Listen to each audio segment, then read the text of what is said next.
Good afternoon. Welcome. Holly, roll call, please. Mayor Blake, Here. Councilmember Feller, You couldn't say it, huh? Jack? Councilmember Kern, Here. Councilmember Feline, Councilmember Sanchez is absent. Thank you very much. Mr. City Attorney, please. Thank you. There's no meeting on item 1, labor negotiations. Item 2A, conference with legal counsel on existing litigation, the matter of the Villages of Rancho Del Oro Association versus City of Oceanside. Item 2B, conference with legal counsel on the initiation of, or potential initiation of litigation by the city in the matter of one case. Item 2C, conference with legal counsel on anticipated litigation, significant exposure to litigation in the matter of one case. Item 3A, real property negotiation involving the Oceanside Municipal Pier. Negotiating parties, City of Oceanside and Ruby's Diner. Under negotiations are price and terms for a lease of the real property. Item 2B, the real property negotiation involving the approximately 8 acres in the High Hope Ranch development located at the northwest corner of State Route 76 and Melrose Drive. Negotiating parties are City of Oceanside and Meritage Homes of California. Under negotiations are terms for the acquisition of the real property. I understand I have a speaker. Correct. Diane Nygaard. Good afternoon, Diane. No idea which of those numbers is this item, but I'm sure one of them is. I wanted to give you an update on the Planning Commission hearing on Quarry Creek, the 5-hour meeting, which hopefully nobody was sitting through except me. You watched on TV? Yeah. There were some high points. I certainly noticed how the developer minimized the traffic impacts with that project. In fact, one of the favorite quotes of the evening was, reducing the number of units from 656 to 500 would result in less than a 2-second improvement in traffic, as long as it takes to sneeze. That didn't go over very well with people in the audience who really think traffic in that area is already a problem, and having 656 additional units there with over 500 ADT a day is going to be a lot more than something to sneeze at. They also, of course, made great comments about all of the mitigation measures that they were doing, less than $2 million, which we didn't think really made up for the $15 million they've saved by not having to build Marone Road extension. Mr. Mullen has said to me before that if I'm not happy with the mitigation measures that Oceanside is looking at, what would we propose? And certainly reducing the number of units is a key to reducing the number of traffics. Providing support for public transit, providing a public trail, which could be on the existing sewer easement roads connecting to El Camino Real from Hamar. There's existing roads, Fish and Game could give easements on that. And of course, better road mitigations. I'm not a traffic engineer, so I'm not able to really come up with reasonable road mitigations for the huge impacts of this project. But I did want to let you know we have hired a traffic engineer that will be doing just that, and we will be happy to share those with you as soon as we have them. We are concerned, though, that the response to the letter that the City of Oceanside submitted really did not address the issues that our city raised. And that stays on the record. It really seems important to rebut that. If Oceanside has continuing concerns, to make those concerns known. It still gives you an opportunity to do whatever you choose to do. It's real clear to us that Carlsbad would never allow traffic impacts on roads in their city from a project like this. And why would they allow them on our roads? And I do have a handout for you that summarizes the E and F service levels that will occur from this project, and also what they passed out at the meeting that showed the mitigation measures. So I'll turn those in. Thank you. Thank you, Jen.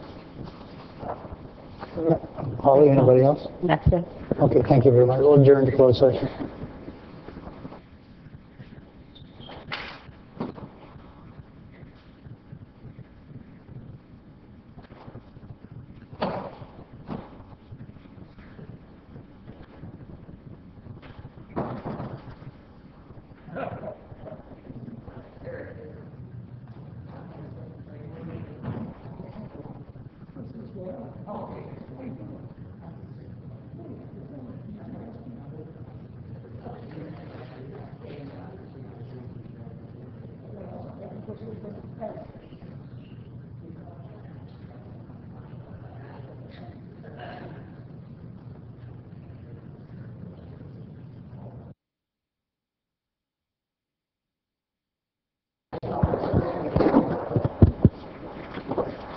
Good afternoon, ladies and gentlemen. We'll get started here. Roll call, please. Mayor Wood. Here. Deputy Mayor Feller. Here. Councilmember Feline. Here. Councilwoman Sanchez. Here. Councilmember Kern.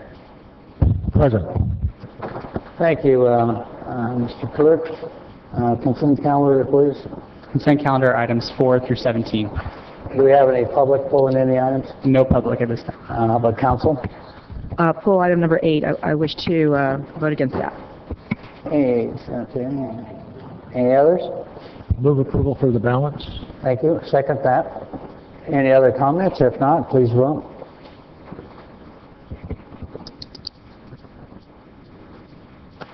Motion approved, 5-0.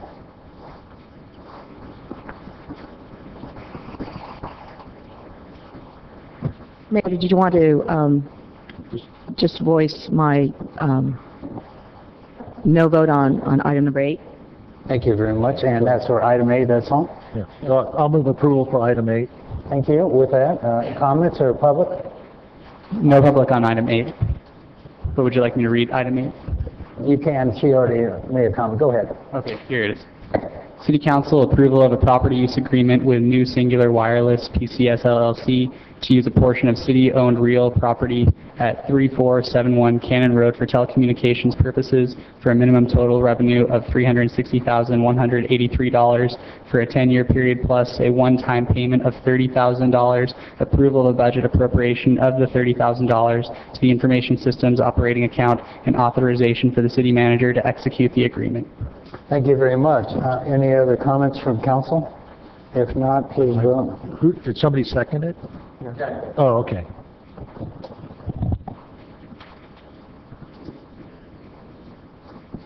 Motion approved, 4-1, Sanchez, no. Mr. Clerk, when you have an opportunity, item 18, please. Item number 18 is approval of the library strategic plan for 2013 through 2015. Thank you very much. Sherry, welcome.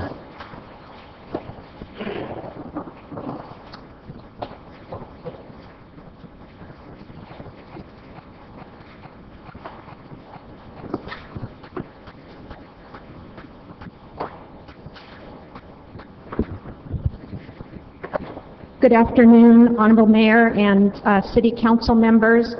I am happy to be here today representing the Library Department and to ask you to approve the library strategic plan.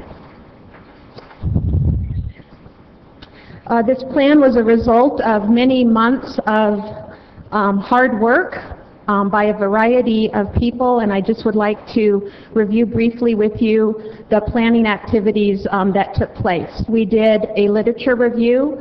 We surveyed our entire library staff.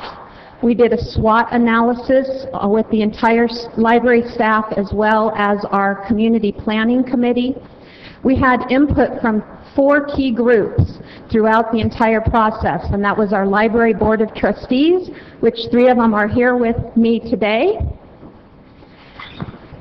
We had the library management team gave significant input, did a lot of the editing and the revisions as we worked through the plan. Again, the entire library staff had input, and then 6 library staff members in particular were responsible for drafting the goals and objectives based on all of the input that they had from the SWATs and from the community planning committee. And then our last group was our community planning committee. It was a diverse group of Oceanside residents.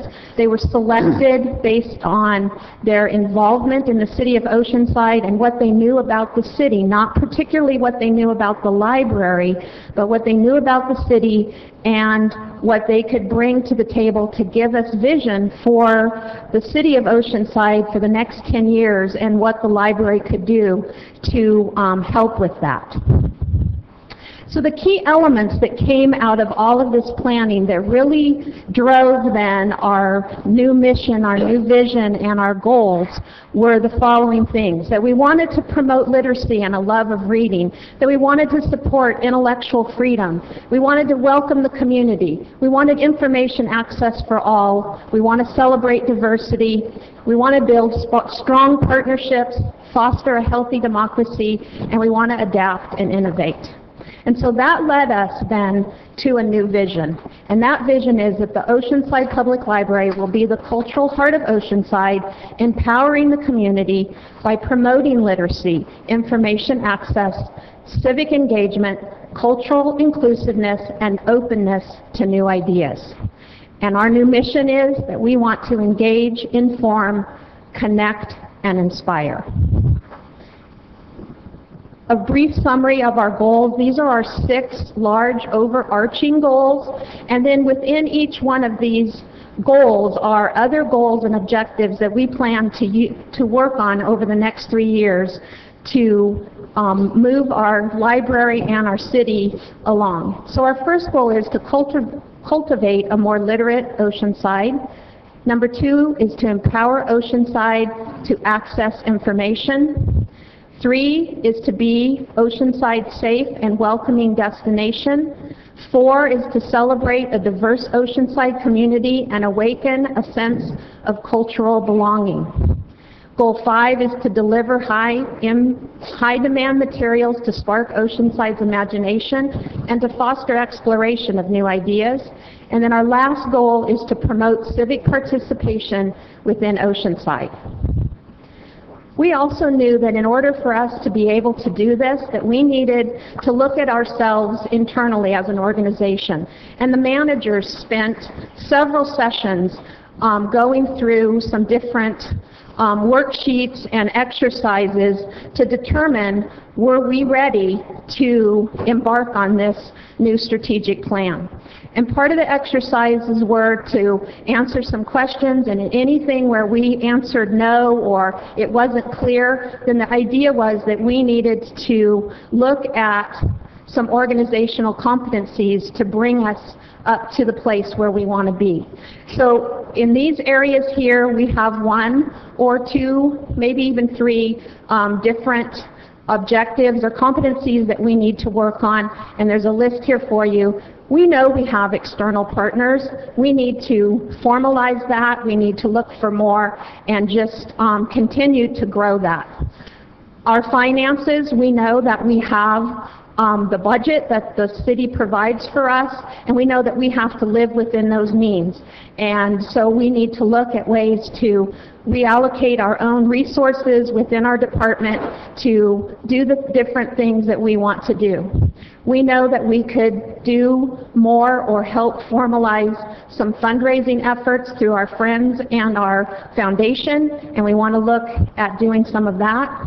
In the area of governance, we just want to make sure that our library board of trustees are always on board and supportive of us, which they are, and just keeping their work plan and their bylaws and all of those things up to date. Marketing and public relations, measurement and evaluation, operational efficiencies. We want to look at our organizational structure and make sure that we are organizationally set the way that we need to be. Do our policies need to change? Do they need to be revised to match our new goals? We know we need to do some training and staff development to meet these new goals, and we know that we want to continue to strengthen and build our volunteer program. So our next step is to start implementing this plan. We want to look and make sure that if we need to, that we're reallocating resources to meet our goals. And we need to work on the organizational competencies that we determined that need to be accomplished in 2013. So again, I just would like to recommend that you approve this strategic plan for the library for 2013 to 2015, and I'm available to answer any questions. Thank you, Sharon. I do appreciate it. I've heard it before at the meeting, but please take a seat in the sidebar so we have any questions for you or not. And do we have public on this? No public. And back to council members, and do you have a motion and or questions for staff on this one?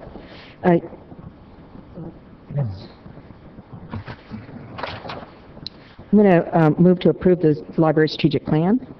I'll second. And I just want to say that I think the community really is extremely supportive of the library, and the library is there for everyone, and it's been in heavy use for quite some time now. In fact, I think very, very soon we should start looking at planning for our El Corazon library. So that's something that we need to really get started on. So, thank you. Thank you. I'll be voting in a second, but I want to say thank you. Now I'm your liaison. A wonderful group of people. I don't know how you get so many outstanding volunteers. You get them from all around the community, and I thank you for that. But one last thing, could I have your board stand up so I can see them better? Oh, thank you very much, and thank you for all you do, and I do appreciate it. And when I was in there the other day, the computer section packed. Everybody using it. It's unbelievable, and I thank you very much for making it available to everybody, because it's all about the economy and jobs. So again, thank you very much. With that, please vote on the item.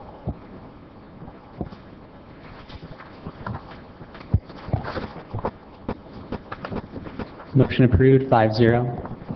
Thank you. Thank you, ladies and gentlemen. I appreciate it. And 19, we get a chance there, Mr. Clerk. City Council approval of a conceptual economic incentive plan to develop a revolving loan program that would assist current and recruit new business to the city. Tracy, how are you doing this afternoon? Good, thank you.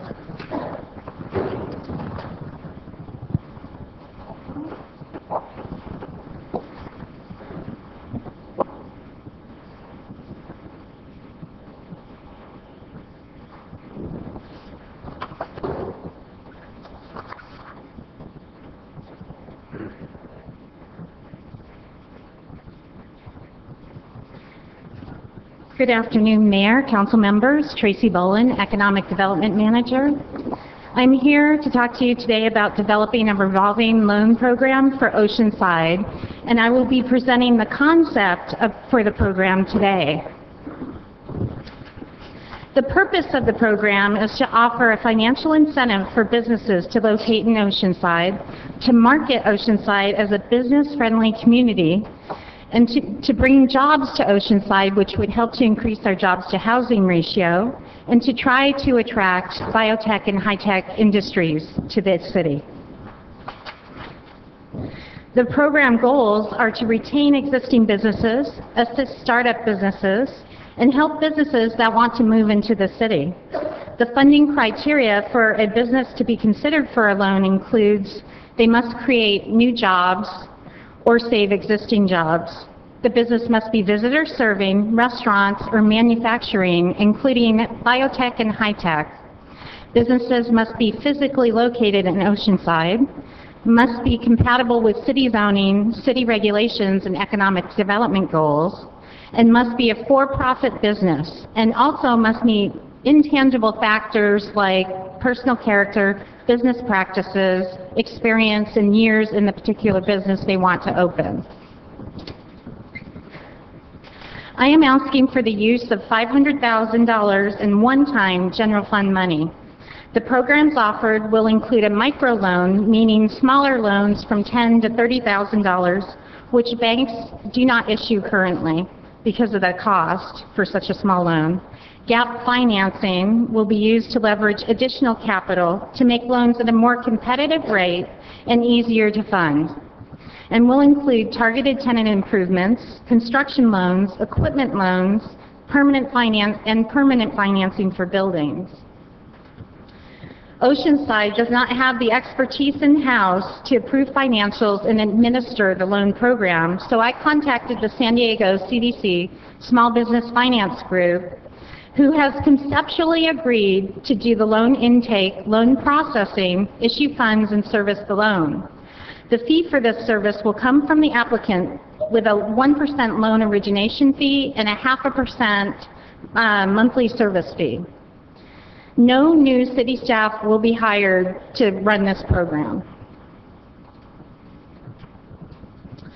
The $500,000 would remain the city's money, just held in a pool account at the CDC with a 5% anticipated rate of return. I am recommending that the program run for a 10-year term and then be reevaluated. However, it could be looked at in 5 years, at which time the funds could come back to the city as loans are paid off. The City Council would approve the $500,000 initial investment of cash for the program, but Council would not approve each and every loan issued. An internal staff committee will review the business application and business plan and to determine that they meet the program goals, loan and funding criteria, and would approve each loan based on the credit memorandum issued by the San Diego CDC Small Business Finance Group. Staff is asking for the approval of the conceptual revolving loan program. If the concept is approved, staff will work with the CDC, Small Business Development Center, Economic Development Commission, and city staff to finalize the program and bring it back to Council in April for final consideration and approval. If you have questions, I'd like to take them at this time. Thank you.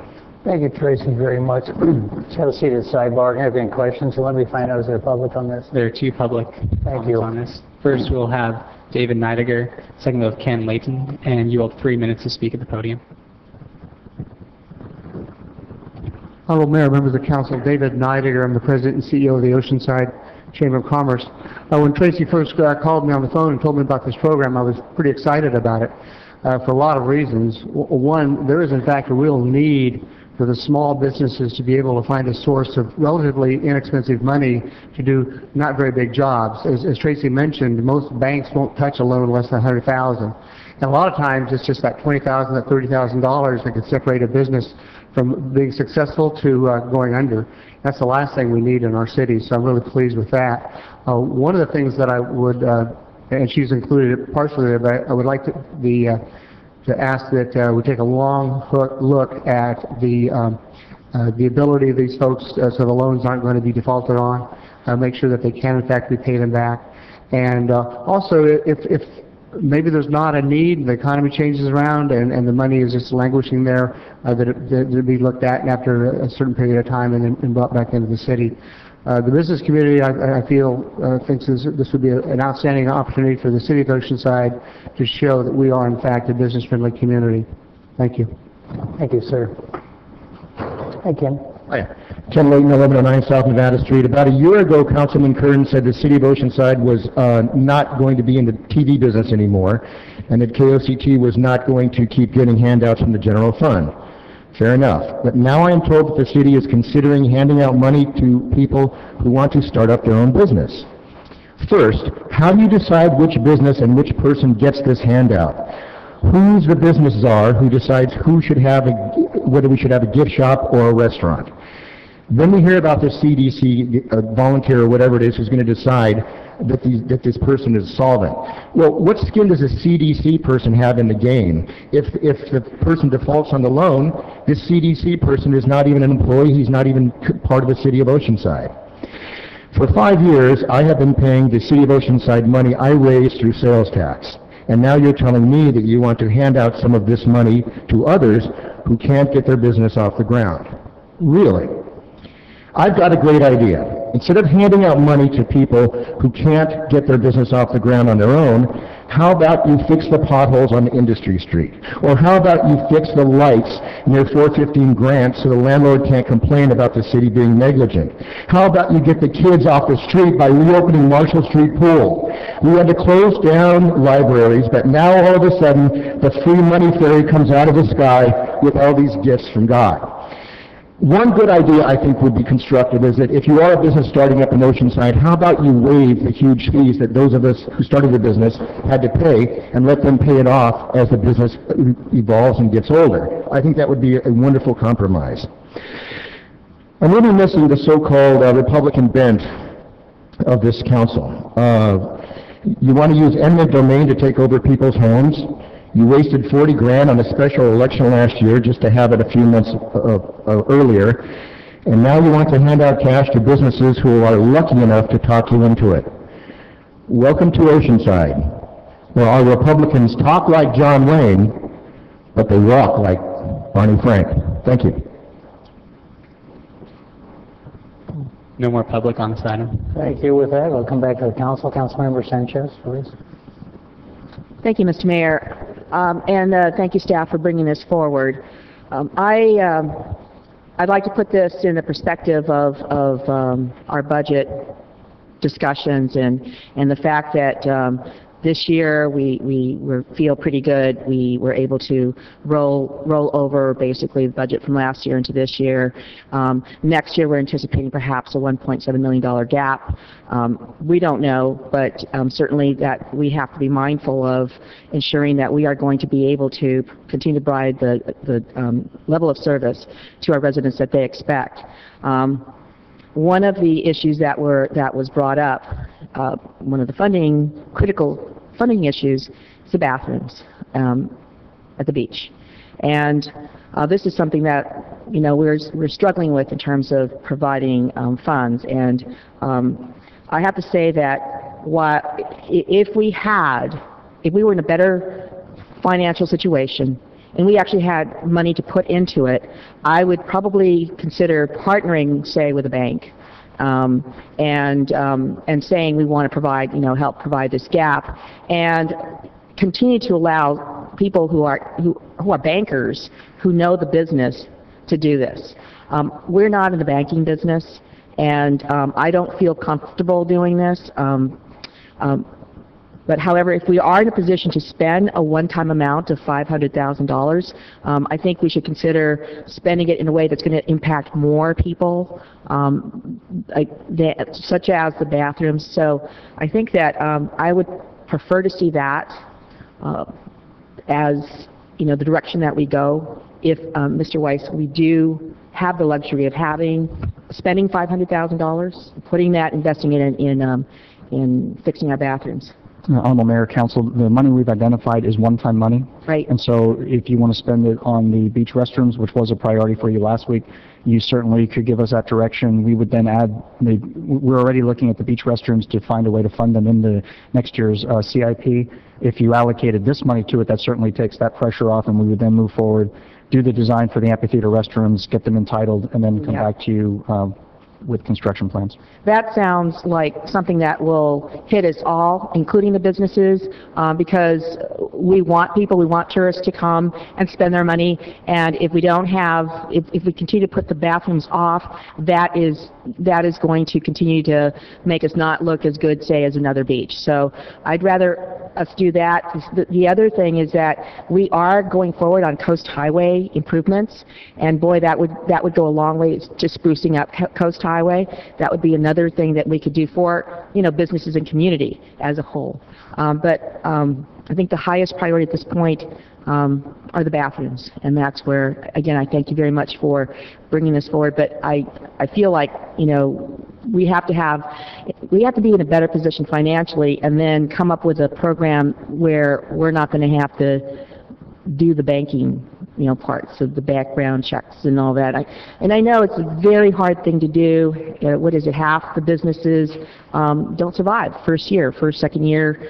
It's very difficult, and so there are some businesses in town that are wonderful, and I would really like to help them. And perhaps a statement that was made is, well, how can we do that at a staff level, without this project? So that's what I'd like to do, and perhaps there'll be support for that. Thank you. Councilmember Foley. Thank you, Mayor. As I've said before, and I said at the workshop, prior to this recession, I would have just been totally against the idea of the city being involved in this program. But since the recession has begun, one of the things I've heard so much about is small businesses who've had their lines of credit with financial institutions cut off, even though they've had perfect payment records, and and the banks that were giving lectures on creditworthiness to businesses who had perfect payment records with themselves feeding out of the public trough. So there certainly was a large amount of hypocrisy in that. So I certainly support the idea of this moving forward, and part of the reason I do is that As treasurer, one of the items I researched was a community block grants that have been used for programs very similar to this in cities that needed economic activity to try and create jobs, because that's really the fundamental issue that all of us are facing as a city, state, nation, is how to create the jobs that we need to support our families, because everything depends on that, having jobs. Now, the speakers who spoke, and certainly my concerns, there's a lot of valid issues in terms of who's making the decisions in terms of credit worthiness. Who's, let's make sure there's an absolute firewall, that there's, no political meddling in the, who's eligible for a loan and who isn't. And kind of how I envisioned the loans working was that you would have businesses coming who in fact could prove that they had excellent payment records, but yet had been arbitrarily cut off by financial institutions who in effect, you in effect already had the proof of the creditworthiness, so the work was kind of already done. And so, in the end, we may not go forward with this, but I think it's worth putting the details in writing and having it considered along with other options, as Councilwoman Sanchez alluded to. We have to make choices, and maybe the consensus in the community is that funding the, completing the beach bathrooms is a better job generator than this particular program. And I think the conundrum there, once again, reemphasizes that as a council, we want the public input on decisions like this. Which is the better way to go? Obviously there's no guarantee of success, but is it worth considering this? So I would encourage anyone in the audience, anyone in TV land, to provide feedback directly or come down to the council chambers to the budget workshops and let us know if you think this is something worth pursuing. I guess my question first would be, what do you believe the average loan size would be under this type of program? We were looking at probably 30 to 50,000, probably 30 being the average. So basically, we're looking at maybe 10 to 15 loans getting made out of total, yeah. Okay. And based on the, I assume having gone to the San Diego CDC, how many jobs do you estimate that would either be saved or created by this type of loan program? It'd be about the same. We were looking at one for every about $35,000 that was loaned, so it'd probably be about 15 jobs. Okay, I guess I was hoping for more of an impact there, but I would certainly support having a program written up and having it vetted at the Economic Development Commission and getting public feedback on whether or not this is a direction they feel is worth going, because the issue of who's doing the underwriting, I think, is a real sensitive issue that we would want to be comfortable with. The San Diego CDC Small Business Finance Group really is a bank. They just don't have the name of a bank. They get monies from different banks to lend to small businesses as directed by the feds. And they would do the underwriting for the loan. The loan would actually be, we would be the funding source, and the loan would be between the CDC and the applicant. So we would not be the bank at all, the city.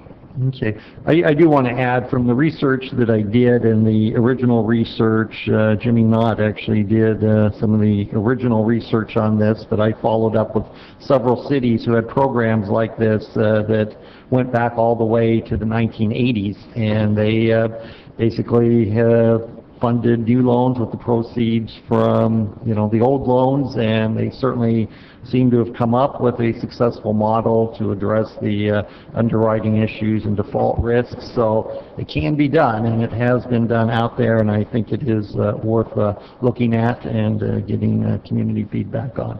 Thank you. Councilmember Feller.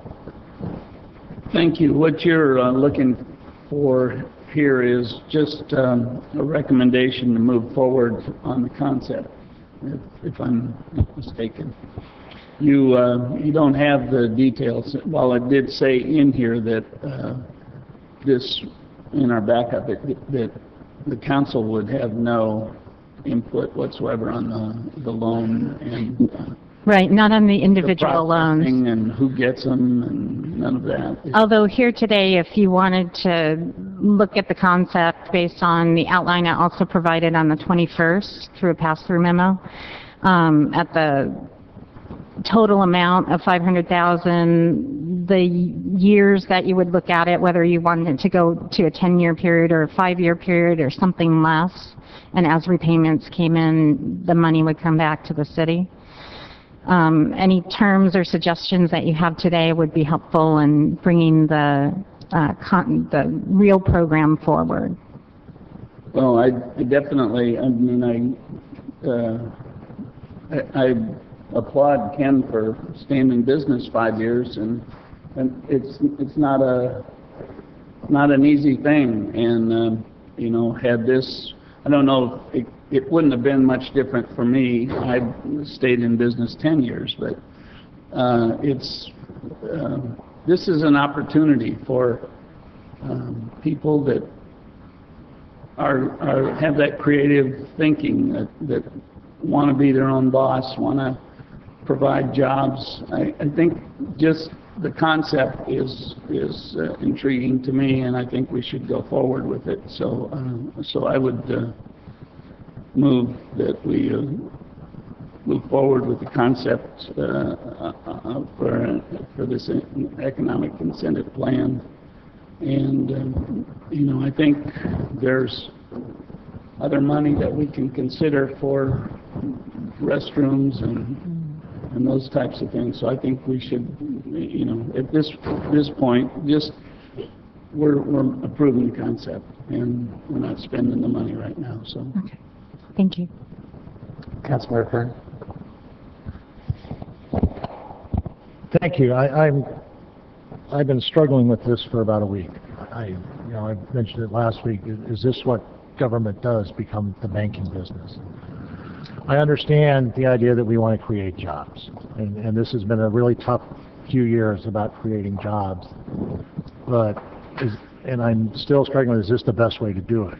The idea that the Mission Avenue and the Coast Highway improvement projects have been mentioned, but we're going to improve those thoroughfares and still have empty storefronts.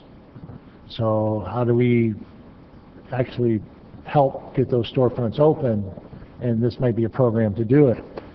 Or, as was mentioned, maybe we reform the fee structure so that it's easier for people to open. They can, you know, to take a set amount of money and waive fees for certain types of businesses so they can become open. Right now, you're just asking us to conceptually look at this, and you're going to come back to us with the details, because I still have a lot of questions. Okay, the underwriting criteria, who gets it, why these particular things.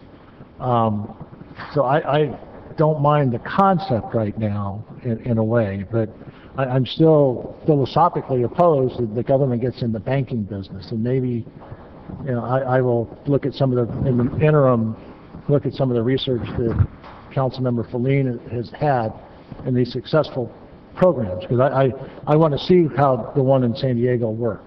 I know there's a default rate of 5%. I think that was in one of the things. So at the end of the day, what you charge for interest versus your default, you're not making any money. It's just going to stay, the $500,000 is going to stay. And I would probably want a 5-year review at this time to say, okay, is it working? And if it's not working, pull the plug. Or if it is working, maybe we can extend the program. So the idea of doing that. So I'm still torn. I don't mind exploring the concept, but I may not approve it at the end. I mean, I just, you know, the idea of doing the research, like Councilmember Feline has said, I think is important. And I would, before I base my final decision, I'd like to have all the information and to have an informed decision on the final decision. So with that, I will second Councilmember Feller's motion to look at the concept of this. But I still have a lot of questions. And in the end of the day, I may not support this, but I'm willing to look at it. And also maybe some alternatives about streamlining our fee structures and make it easier for businesses to open. I mean, that might be, at the end of the day, maybe even a more beneficial program than a revolving loan program to get those businesses open sooner by waiving some fees or something like that. So I appreciate Tracy for doing this. Bone, you know, I've talked to you several times about it. I've been on the fence the whole time. So I'm still on the fence, but I'd like to get further information. So that's why I will be supporting the conceptual idea of it.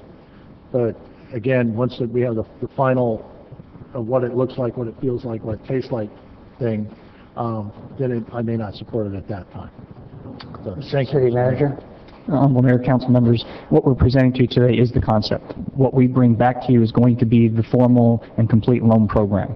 And the reason we're doing it that way is we did not want to spend the time or effort to develop the formal loan program and not have you approve it. So if there's a question about it and there's not going to be significant council support, we need to know that now, because when we come back, it's going to be allocate the money and approve the loan program, and we will start issuing loans shortly thereafter.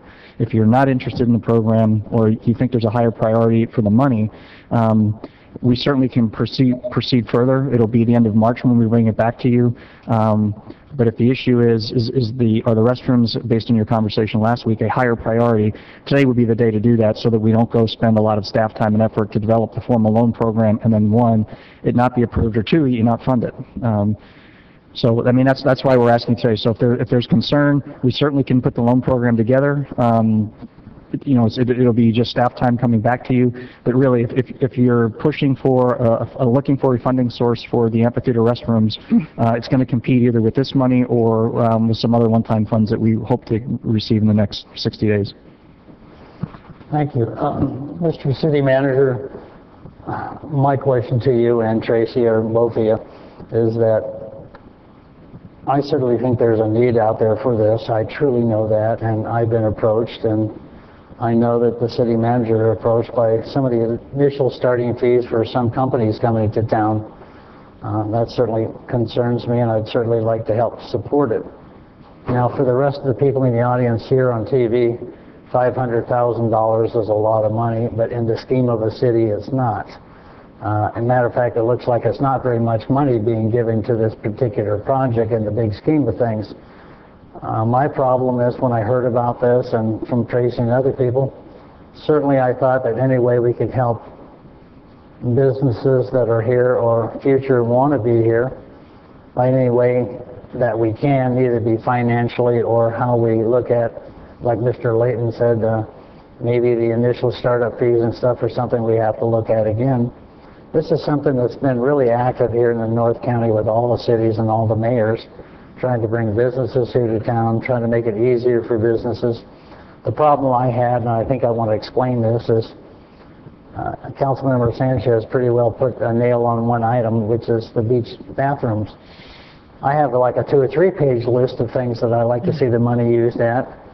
Not just one, but pages of it, and you have to kind of say which one would everybody support and go forward for the amount of money we're talking about. And after talking to quite a few people, I'm leaning in favor of this conceptual aspect too.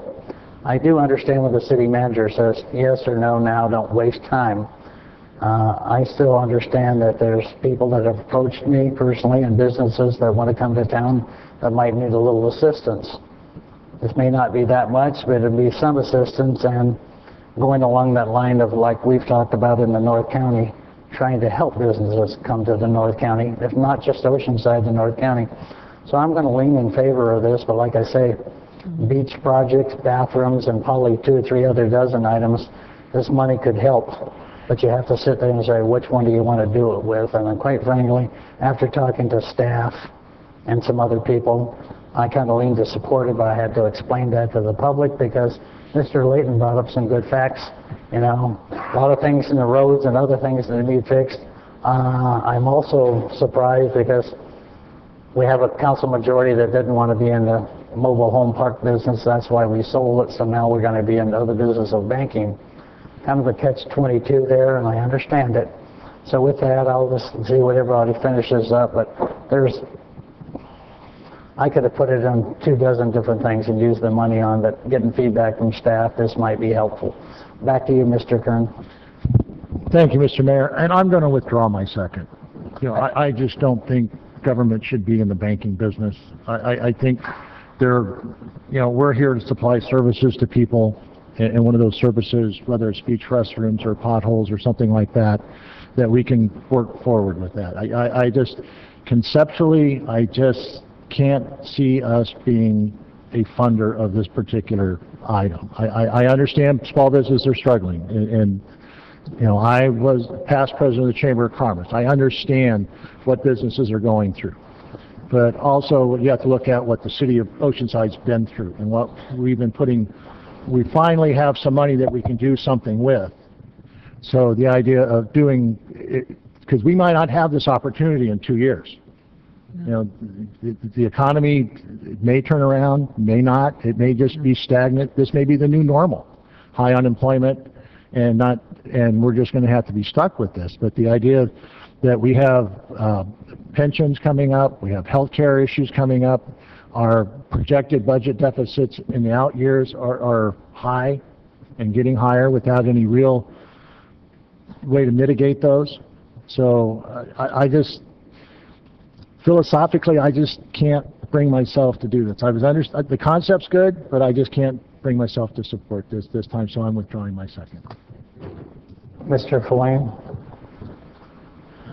Thank you. Well, I will provide the second here, but certainly my thoughts as well was, I don't feel that I'm making the final decision here. So if the city manager is concerned about the staff time that's going to be committed before that's committed, I would certainly urge meetings with the all of the council members would be interested, I think, to specifically address the underwriting and how the approval process would work and what the experience of the San Diego CDC is to get, more warm and fuzzy feeling. This is something I would like to do, but, Councilman Kern brings up, very valid points, and like I said, there's certainly a time when I wouldn't even have looked at something like this, but I think we're in an economic environment that we need to experiment, but we need to get warm and fuzzy too, and make sure we're not doing something that's going to come back and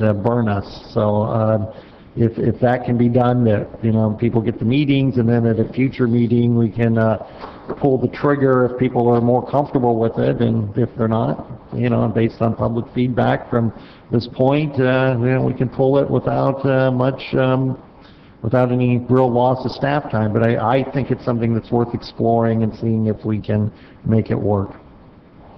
Please vote. Sorry for you. Motion fails 3-2. Wood, Sanchez, Kern, no. Thank you. Tracy, I thank you for the input. I think it was a potential idea too, but hearing some of the comments, I'm sorry, but I thank you very much. Thank you. City Council reports, close to 5 here. We'll go with that. Okay, item number 20 is Mayor Jim Wood. Thank you very much. I want to thank our new city clerk. He's doing a great job here, and besides looking good. The only person I know who knows how to tie a Windsor to bolt on his tie. Anyhow, ladies and gentlemen, it's been an interesting season at best, but some of the items that I think we need to know is that we're moving forward for the city. We seem to see a little upturn. I hope that's what it's going to be for our city, our community. There's no doubt about it. There's some items coming on later today that I'll have some comments on, but for this particular evening, I think I'll leave it at talking about other things later on, but hoping for an upswing for things. The other thing is, I know everybody here mentioned it, I'd like to close the council meeting in memory of Randy Mitchell, who passed away on February the 5th. great rhetorician and also a good all-around person in our community. With that being said, we'll do that later, and that's all I have for right now. Deputy Mayor Feller. Thank pardon me. Thank you. The El Camino Wildcats are playing at 7 tonight, so it's the CIF playoffs, and it's nothing better than high school sports. An old friend I met when I first came to town, Jack Barrero, passed away. His boys grew up here, and all his children. He passed away here a week ago. And the service is this Friday at 1 at the First Presbyterian Church up on Fire Mountain in El Camino. I think that's about it. Thanks. Councilmember Feline. Thank you. It's been a long time since we've been able to give city council reports. We've been busy attending a lot of events in the community. One of the few of the important ones, attended the Marine Corps Association West Coast Dinner, and General Colonies gave the speech for that, and that was very interesting. Attended the funeral for Randy Mitchell, who was made tremendous contributions to our city with the Art Museum and Tri-City Hospital, and wonderful hearing about all his contributions. Attended the Sandag retreat to get more information on basically their plans for the future and how to get the maximum benefit for the city of Oceanside. One event I attended that was quite interesting was a workshop held by Senator Wyland that was dealing with how to revive manufacturing within the state of California. And just to give one example of the kind of struggle that we have to deal with in trying to attract businesses to Oceanside is there's a manufacturer who manufactures extremely highly efficient natural gas turbines, and yet the manufacturer obviously has to test the turbines to make sure they work, so he's actually running into trouble with the Air Resources Board about the carbon emissions from the testing of the highly efficient natural gas motors. So this is another business that could be on its way to Texas or somewhere else, because we actually have such extreme environmental regulations. It's actually chasing away green jobs from the state of California, and that was just merely one horror story that was relayed there, and why our job growth numbers in this state are just stagnant and behind other states. Of course, it was wonderful to attend the Martin Luther King birthday celebration and event of picking our Citizen of the Year, and my memory escapes me here. Max, yes, Max Despati was picked as our Citizen of the Year, and I hope I pronounced the name correctly. If I didn't, someone can correct me, but he was picked as our Citizen of the Year amongst several worthy competitors, and I congratulate him on his recognition. Was able to attend an open house at Gilead Sciences, and this is the type of high-tech company that every city wants to come to build a business in their community, and they've picked Oceanside, and this is a tremendous catch for us, and they're expanding their facilities, and we wish them the most wonderful success. And that will be it. Thank you. Councilmember Kern. Thank you. I attended very similar. The idea, one thing I'd really want to get out to the public is March the 9th at the airport at 1 o'clock in the afternoon. We're going to do the dedication for Bob Maxwell, former Tuskegee Airman, longtime Oceanside resident, former San Diego County Airport Authority board member, who really helped save the airport. You know, the idea that he worked really, really hard on that. And so we're going to dedicate the airport in his name on March the 9th, so at 1 o'clock, so as many people as we can get there would be great. I attended the CSU annual report to the community by the president of the university, and she was pretty forthright about, the state of education here in California and how it has been a struggle of funding sources and trying to keep their head above water in these trying times. Just like any other government entity, the schools have suffered just along like counties and cities. So the idea that I think they have a clear path forward. I'm surprised Councilmember Feller didn't mention all of the golf, the girls softball and the Little League and all the openings that have been going on the last couple of weeks and the ones that are going to happen this Saturday throughout the city. So it's a great day today. You can see it's a great time to start playing softball and baseball. So, and I know Councilmember Feller even got himself a hat now instead of burning himself every time he goes out and watches Little League games. The 20 or so he attends every week, it seems like. Yeah, I attended the Marine Corps League dinner along with Councilmember Feller and Feline. The manufacturing of the Golden State, Councilmember Feline mentioned that, and it was an all-day event about how we can save manufacturing in California. We've lost a small business here in Oceanside just 2 weeks ago. And I know people talk about the taxes, but it wasn't the taxes, it was the regulations that drove them out. And it was kind of an interesting event. It was sponsored by Assemblymember Atkins and Senator Weiland. So if you want to talk about two people at polar extremes of the political spectrum, it's those two. But both of them understand in order to accomplish what they need to accomplish in this state, we need manufacturing. And it was business and it was labor. They had the attorney from the AFL-CIO there. What you have to understand is, if we're going to talk about union labor, California is a high union state compared to the other states. As you regulate these businesses out of existence, they go to right-to-work states. They go to Texas and Georgia and to open up. So those jobs aren't being replaced by other union jobs in other cities or in other states. They're gone. So right now, union labor in the United States is about 6% of the total workforce. In California, it's a little over 12.5. So we're kind of, the unions are kind of carrying the load here in California for the rest of the nation, but they're going to be gone. If this continues, probably within the next 5 to 6 years, unions will be insignificant. They'll be less than 3% of the total population of the workforce because of regulations. They're going to be regulated out of existence because everybody's going to go to those right-to-work states.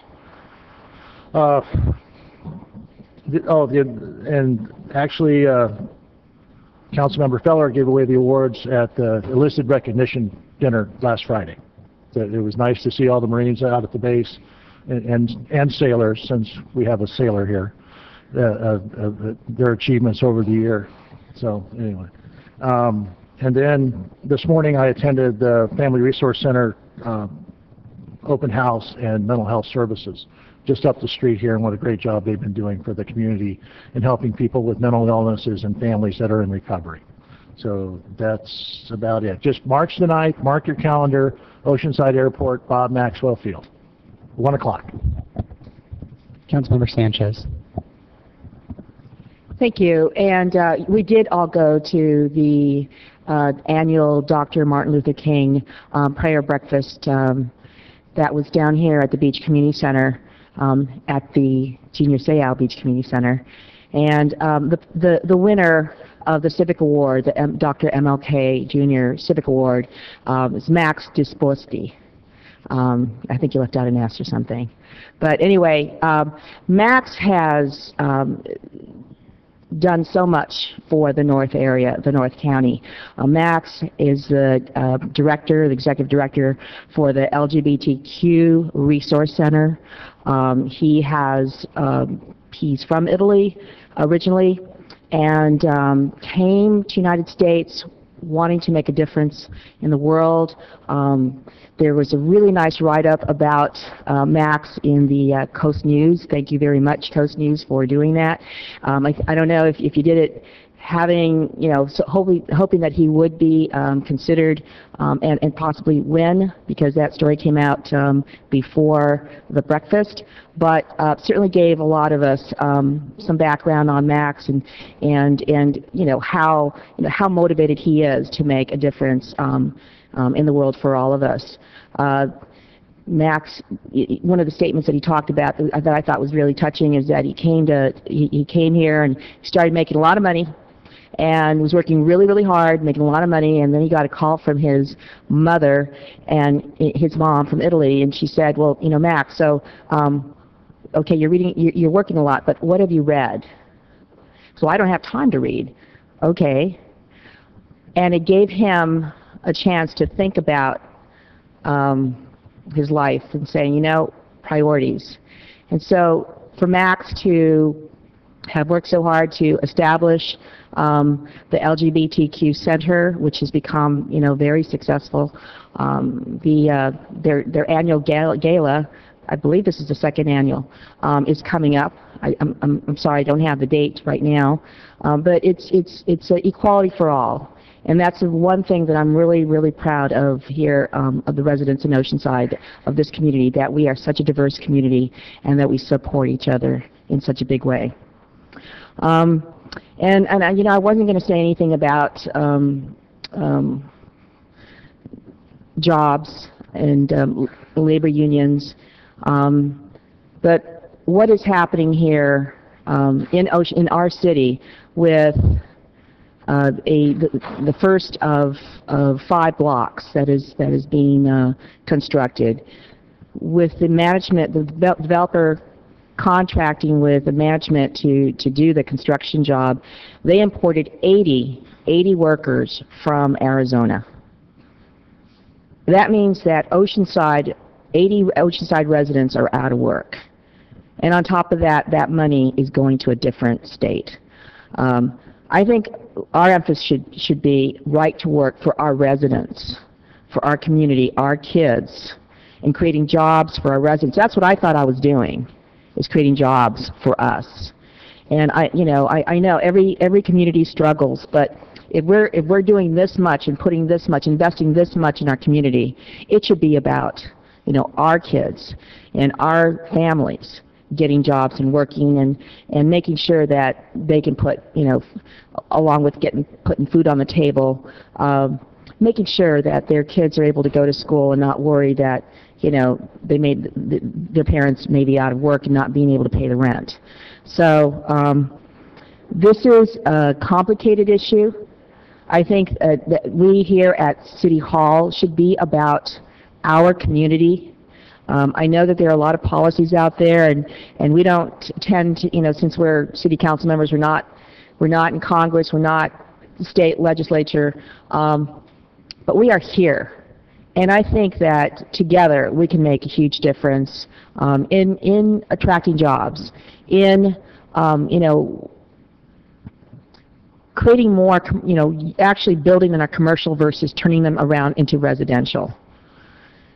Because we do have to increase that jobs to residents ratio. We have to. We cannot become a bedroom community. We can't just be having our families having to drive for an hour or two to get to work. We can do that here, and we can do that as a community. So that's my report. Thank you. Mr. Clerk, we're going to have to take about a 10-minute break, recess, to get some things set up for some of the awards and presentations. So let's make it about 10 after. Quick break, ladies and gentlemen. We haven't been here before. Out the doors, up the stairs, water, restrooms. Thank you.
34 or 35.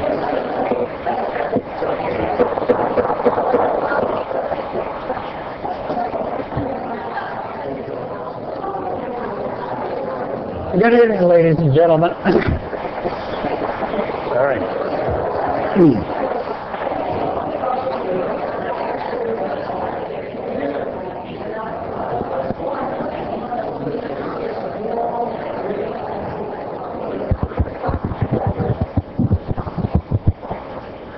Thank you. Good evening, ladies and gentlemen. I'll apologize for my voice. Like everybody, I've had this cough. It seems to last for a month. Even after all the antibiotics, I'm still coughing, so I apologize for the voice. But on the other hand, we'll get started with the second half of the council meeting. If you have a phone, pager, put it on our vibrator silent. We appreciate that. It helps. And we'll start off with the invocation and Pledge of Allegiance. If you stand for both of those, at the end of the Pledge of Allegiance, you can be seated. Thank you very much. Valerie, will you take it from there? Leading us in the invocation this evening, we welcome Bishop Juan Hernandez of Apostolic Assembly of Oceanside. Shall we bow our heads?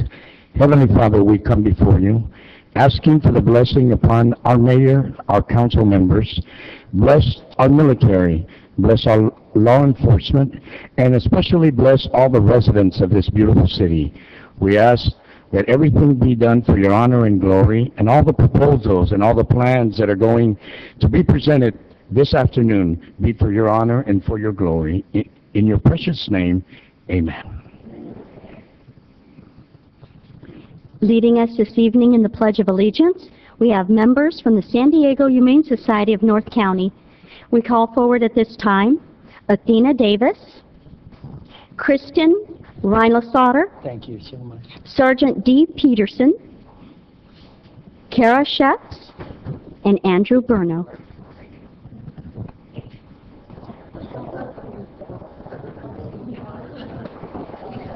Who gets the mic? Thank you.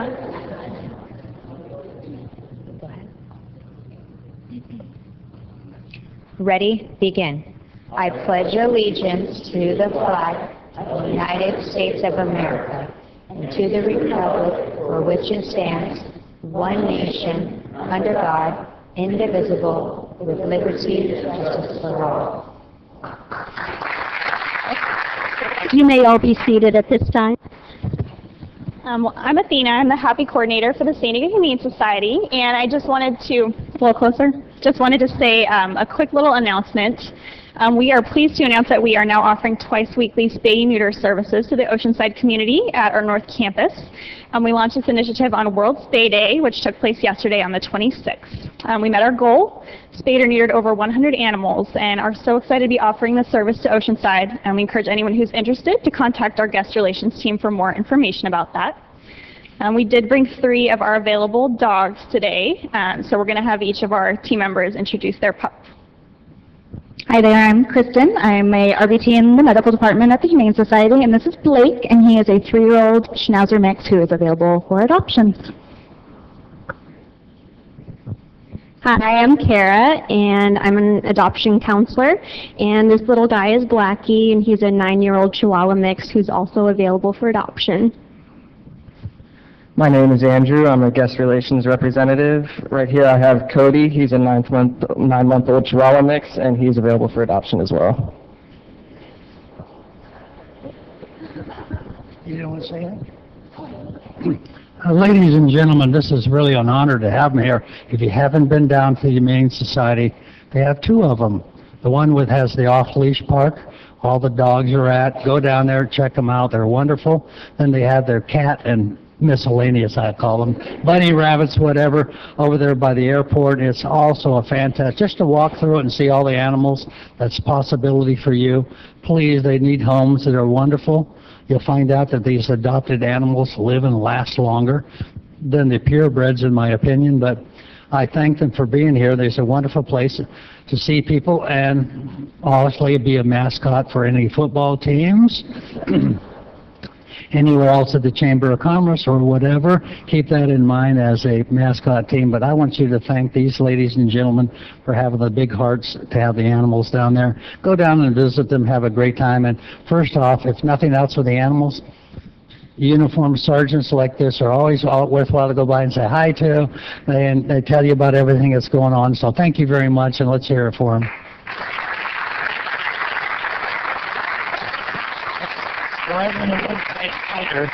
Yeah, we have to.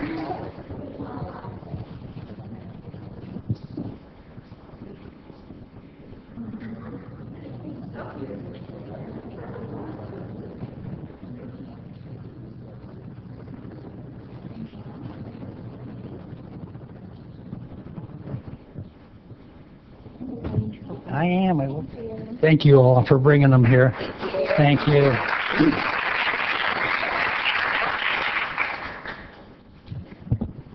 For our first presentation this evening, we're going to receive an update on the Cities of Oceanside's 125th anniversary. And we'd like to call forward David Nidegger, CEO of the Oceanside Chamber of Commerce, and all of his little helpers that are supposed to be coming up here with him. Come on up. Well, I really needed the help, Mayor. Eileen, come on down. You guys are doing the books? Very good. You want me to? Let's first, turn around, David. Show them the back of your shirt. Yes, yeah. Ladies and gentlemen, the collector's item. This only comes around every 125 years. So keep that in mind, David. Here you go. Fortunately, this shirt isn't 125 years old. I look young for 125. Yes, I do. Thank you. We, at the Chamber of Commerce over a year ago, when we first found out about the fact that the city was going to be 125 on July the 3rd of 2013, let's do something special. Let's do something really kind of neat. So we came up with a logo and partnered with the city. We worked on a magazine, which we're passing out right now. Please feel free to take those. They're free. It's a wonderful document of the city of Oceanside celebrating its 125 years in 25-year increments. It's a fabulous piece, and we'd love to have you look through that. Luigi, are you ready to show the video? We have a brief video that we'd like to show you at this time.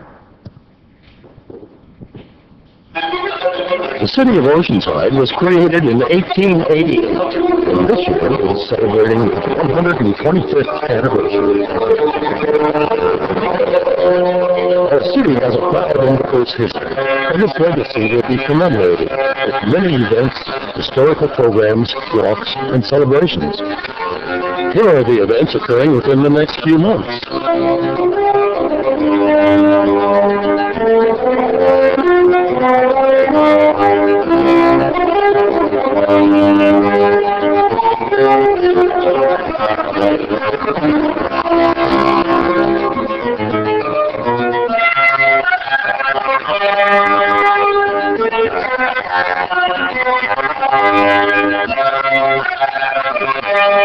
For more information, visit the website celebrating125.com. Yeah, isn't that great? Thank you. Yeah, I want to appreciate the folks at KOCT who put that together for us, and keep watching the community television station for more updates on what we're doing. As you can see, it just went through April because it's a moving target. We have a whole bunch of things planned, lots of events scheduled, galas, ice cream, whatever, you name it, parties. On the 3rd of July, though, we have that nailed down. That's a Wednesday, the day before the 4th. That is the day that the city was incorporated. We're going to have a huge party down here in the fountain area right outside the city hall here. Lots of cake and ice cream. Well, maybe not ice cream, it'll be too hot, but lots of cake, I know that. Ice cream Valerie for you, I'll have some ice cream. And just a great time to celebrate the history of our city, and we thank you all. So we'll be coming back in a bit with it once we get more information and more updates, Mayor, that's okay. But I do want to thank those in the committee that have been meeting regularly for the 125th. Please rise. I know we got a bunch of them here. Come on. Come on. Sonny, you've been there. You're the only one. Well, the rest of them are up here. Yeah. All right. Darlene, do you want to say anything? No? Nope. Anybody else? No? No? Nope. Nope. Thank you, Mayor. By the way, the gentleman that was with the horse, that was David, back in 1888, and I was one of the policemen in front of the police department back there in 1929. It was pretty nice. I enjoyed the weather back there, didn't you, Dave? It was great. Chamber of Commerce Day. Remember, 125 years, pretty amazing, ladies and gentlemen. If you got input here in the audience or at home about things that maybe we need or information that you'd like to pass on about the city, a lot of people have photographs from the past. Let us know, get a hold of Chamber of Commerce, and we'll get involved more and more. But it's a pretty big thing for 125 years. And no, I was not the mayor at the beginning. Yeah, I do want to give a shout out to all of the editorial that was written in that magazine. All of his history is courtesy of the Oceanside Historical Society, and Christy Hawthorne, who's the president of the Historical Society, has done an outstanding job. So yes, thank you. Give her a hand.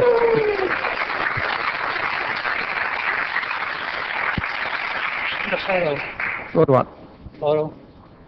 I got to hold this. Also, please check the city website for all updates throughout the summer. There's going to be concerts in the park, movies down at the pier, so you can check www.ci.oceanside.ca.us, or it's easier to go to oceansiderec.com for all upcoming events. Thanks. Neat shirt. And you can also get the beautiful shirt. At the Chamber of Commerce. Yeah, please buy your shirts at the Chamber of Commerce. $15, the best deal, and you can wear it all year round.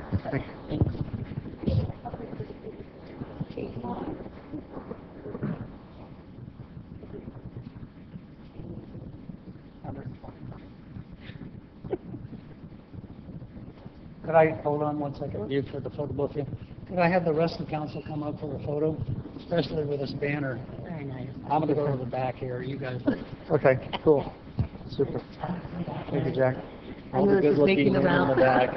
This is making the rounds to the Little League, too. There we go. Are we centered back? A little bit more to the right. The signer at. Cheese.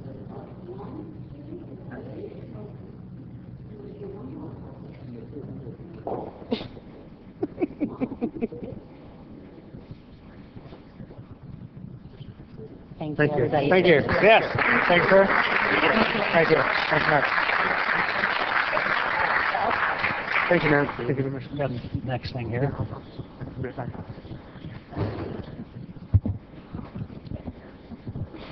For our next presentation, we have the Mayor's Oceanside Business Member Spotlight. And we're going to call back from the Oceanside Chamber of Commerce, CEO David Nidegger, if he'd please come back. I'll see David. And the Chairman of the Board at OCC, Jerry Salyer.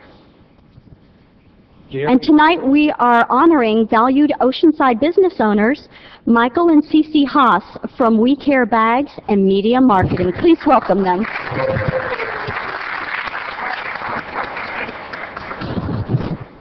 All right, thanks everyone tonight for coming, and it's my honor to introduce in our new program of Members of the Month. A surprise, this is our membership chair and someone that has really done a great job with the Chamber of Commerce. I'm happy to introduce the owners of We Care Bags and Media Marketing, Cece and Michael Haas. And they take pride in living and working here in Oceanside. They moved here from Temecula in 2008. They quickly settled into the beach lifestyle and jumped into involvement with the Chamber of Commerce here in Oceanside. Cece's made a very positive mark on the Chamber with her kind and gracious, get-it-done kind of leadership. Cece's on the board of directors this year. She volunteers her time as the chair of the ambassador and membership committees and is actively involved with marketing and education committees. Both Michael and Cece love to support local business growth through their Giving Green program, utilizing full-color reusable shopping bags to bring new customers to businesses and to support local schools and nonprofits while protecting the environment. They also operate a full-service marketing company that provides combined 64 years of marketing and advertising expertise to local businesses. Locally known to Chamber members as the Bag Lady, Cece loves to see her fellow business owners double their business profits from taking advantage of We Care Marketing's consultation. Please visit them at wecarebags.com for more information on how they might help you. Cece and Michael live in Oceanside, and they can't think of a better place to be. It's people like Cece and Michael that make Oceanside just as beautiful as it sounds.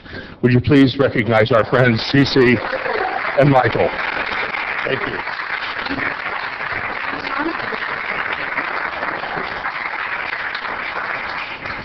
I also want to reassure everyone in the room that there is zero risk that any of us up here are moving our businesses to Texas. That is not going to be happening. You're not going to move to Texas, are you? Not going to move to Texas. All right, all right. Some things are worth it. Please tell us a little bit about this. Why'd you come to Oceanside?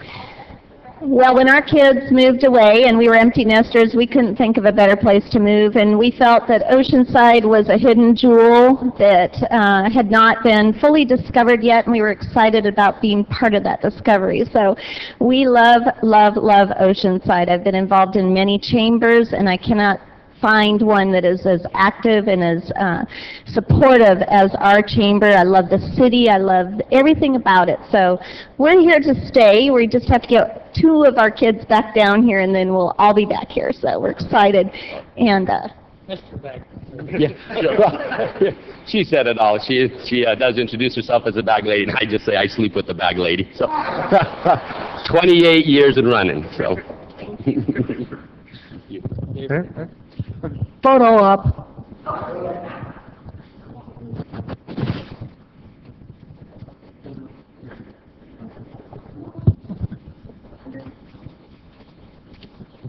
Under the weeds.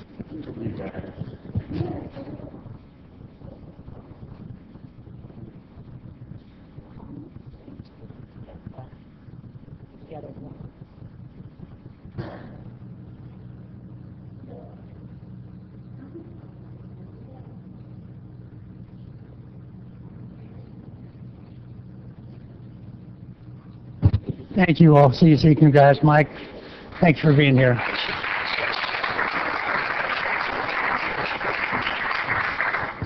Great businesses in town. I appreciate that. Valerie? For our final presentation, we have 2 individuals coming forward to tell us about an upcoming event called Battle for Veterans. And we'd like to call forward at this time Executive Director Mark Soto and the Director of Development, Michael Matthews. One all the way in the middle. Okay. Who's going to take it? Well, thank you very much for allowing me to be here, Mr. Mayor. Council, thank you very much. Valerie, thank you for setting this up. I'm a high school football coach. I've been a high school football coach for 18 years. And I have 2 boys that serve in our nation's military. One is a Army man and another one is a Marine. And as a football coach, and a dad, as my boys went off to war, I saw my boys' friends come back with terrible injuries. Some of them never came home. And as a football coach, I wanted to do something to say thank you and to give back. So 3 years, we started an organization up in Sacramento called Battle for Veterans. And what this is we get the best of the best high school football teams to come into an area and to play for a cause. And this cause is our military veterans. Our mission statement is very pure.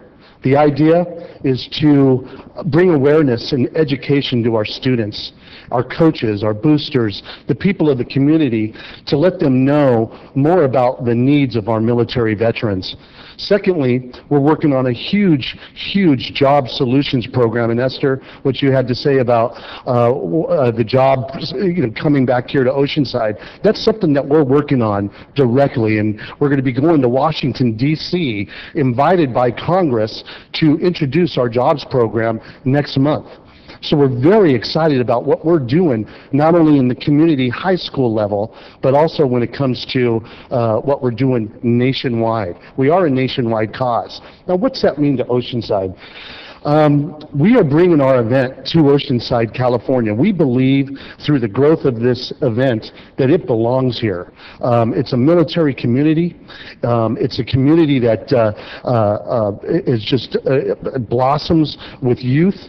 With great schools. And several years ago when I met Coach Carroll, I asked Coach Carroll if he would like to be in our program.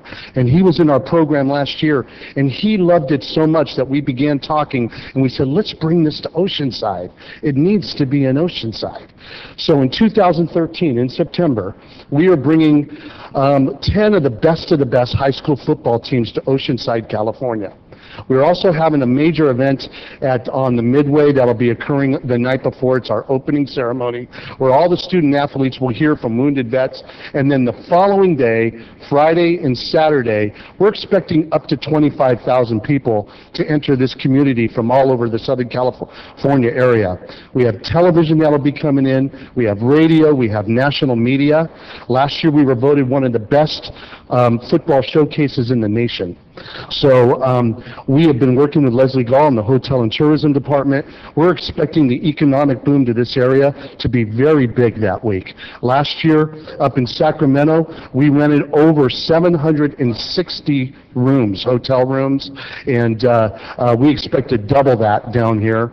We're very excited about being here. We'll be talking more, and you'll be hearing more about this as it comes. And there's two things that we're looking for when it comes to the council.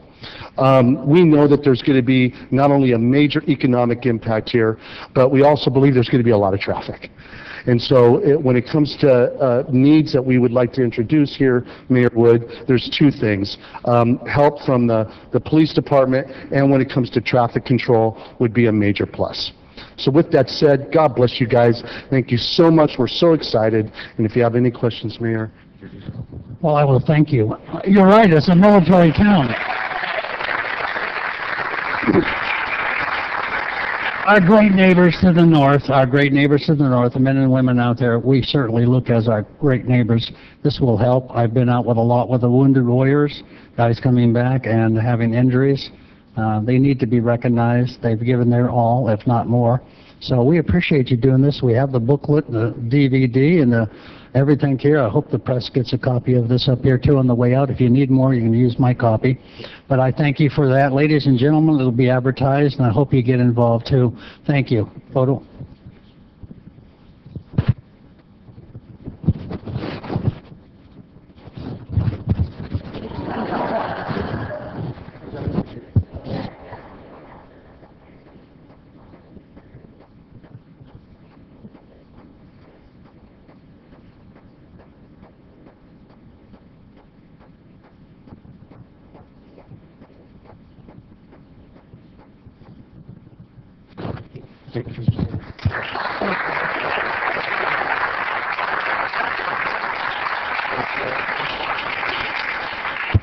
And that concludes the presentations this evening.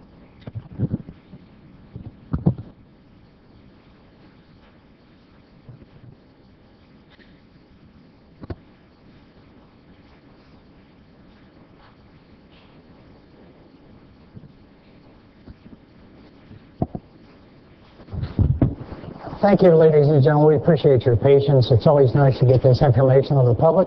And since you stood up, by protocol, I'd be remiss if I didn't say I'm honored to have a former mayor and council member from the city of Del Mar.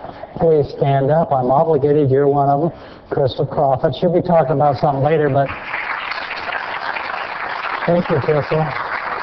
I know if I'd been in her audience, she would have announced it earlier, and I appreciate that. Thank you very much. Madam Clerk, Mr. Clerk, where are we? We're on item number 25, which is a closed session report by the city attorney. That sounds like a good one. Thank you. The City Council met in closed session at 2 o'clock. There was no meeting on item 1. Item 2A, conference with legal counsel on existing litigation in the matter of the Villages of Rancho Del Oro Association versus the city. That is an informational-only briefing, no reportable action. Item 2D, conference with legal counsel on the initiation of litigation in the matter of one case. There's no action to report on that item. Item 2C, conference with legal counsel on anticipated litigation in the matter of one case. Again, no action to report. Item 3A, the council met to have a conference with its real property negotiator involving the property at the Oceanside Municipal Pier, involving the Ruby's Diner. Negotiators for the city dug it out. Under negotiations are price and terms for the lease of the real property. Item 3B was a conference with the city's real estate negotiator involving the 8 acres in the High Hope Ranch development.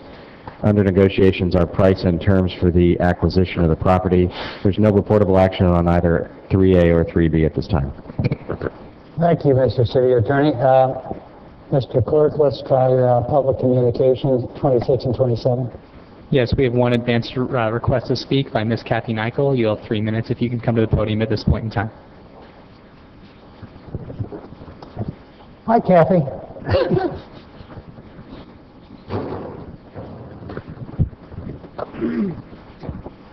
Honorable Mayor, council members, staff, everybody in the room and viewing public. My name is Kathy Nichol, and I'm from Main Street, Oceanside, your downtown business association. I did want to bring up a few things. Of course, Thursday's market day in Oceanside, and Suzanne and Mark have been running the day market for over 20 years, so it's a great time to come down for vegetables and your citruses, of course, all your landscaping needs, and that's from 9 to 1 tomorrow, right next to City Hall. And of course, my controlled chaos every Thursday, the Sunset Market, from 5 to 9 p.m. Tomorrow is Public Safety Night. We will have our police, fire, and lifeguards there tomorrow. They will have static displays. Fire will be bringing down their engine and an ambulance. Lifeguards will be bringing down what I call the skidoo.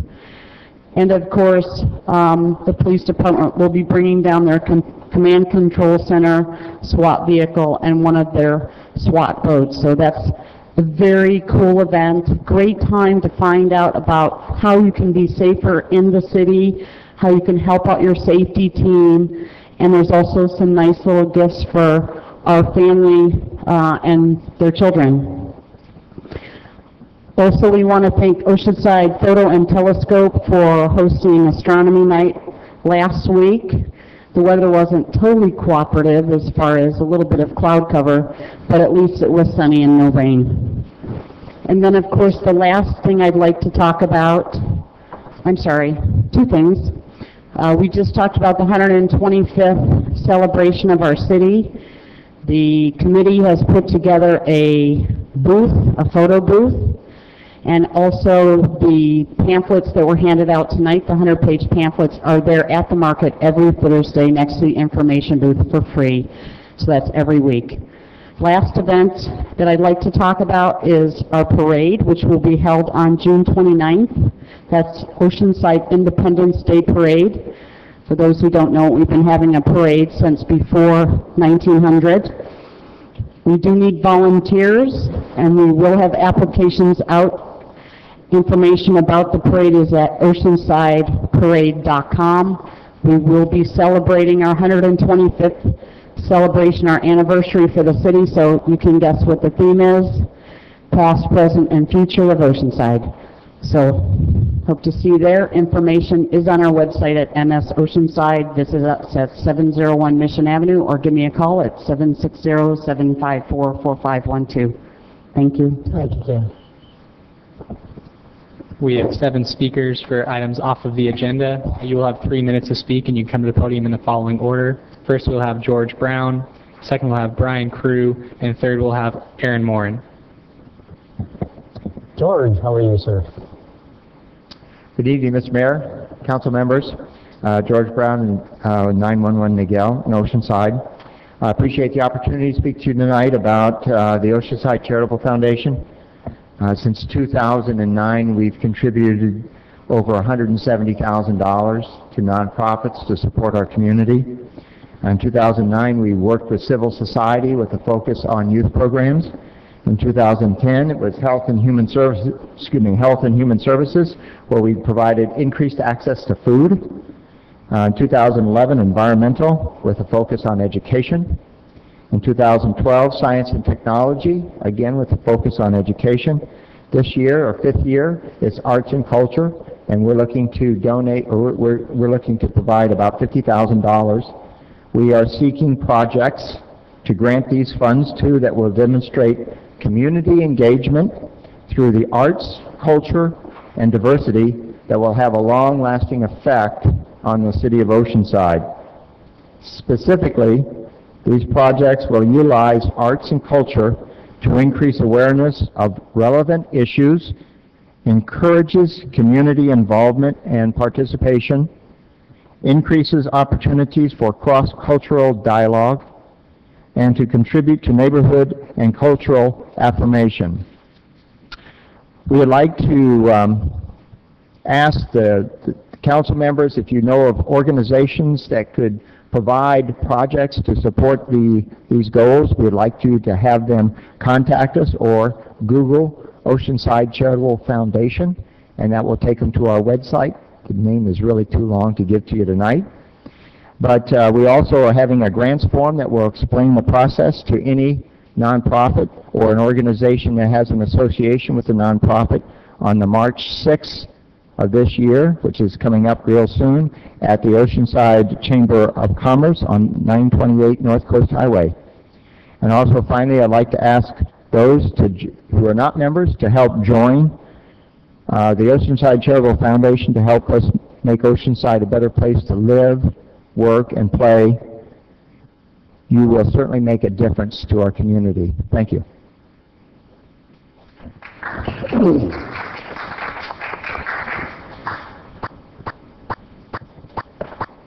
Honorable Mayor, City Council members, my name is Brian Crew. I'm an Oceanside Senior and a past Senior Commissioner for the City of Oceanside, a member of the Congress of California Seniors with head office in Sacramento.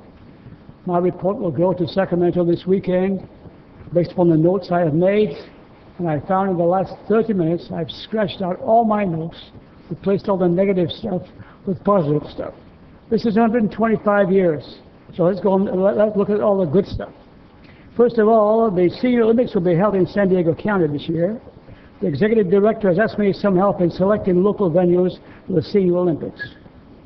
In 2010, the city of St. George, Utah held the Senior Olympics. 73,000 population. They held the Senior Olympics, and they came in with $20 million in revenue. $20 million from 73,000. I think that's outstanding. So it's certainly something that we could look at this year in San Diego, and particularly in Oceanside. One thing that I should mention, that a couple of days ago I went online, and just for the heck of it, I pulled up the city of Oceanside. And this is information for the entire population of the United States. The city of Oceanside online does not mention in 4 pages the word senior one time. And that's probably an admission that was made some time ago. But as we all know, Oceanside being halfway between Walt Disneyland and the Animal Park and so forth in San Diego, it seems to be an area that needs to be mentioned, particularly with tourists. So tourists is something that we look forward to since this is the month of February. And finally, I'm looking at a mission statement from the San Diego County Council on Aging, and the goals are to protect the rights and lifestyles of the senior population, remain informed regarding the fair allocation of government and private resources to serve the needs of seniors, provide education for professionals and the community to improve the quality of life for the senior population, and collaborate with other senior organizations. That's my report. I appreciate your time. Thank you. Thank you, Brian.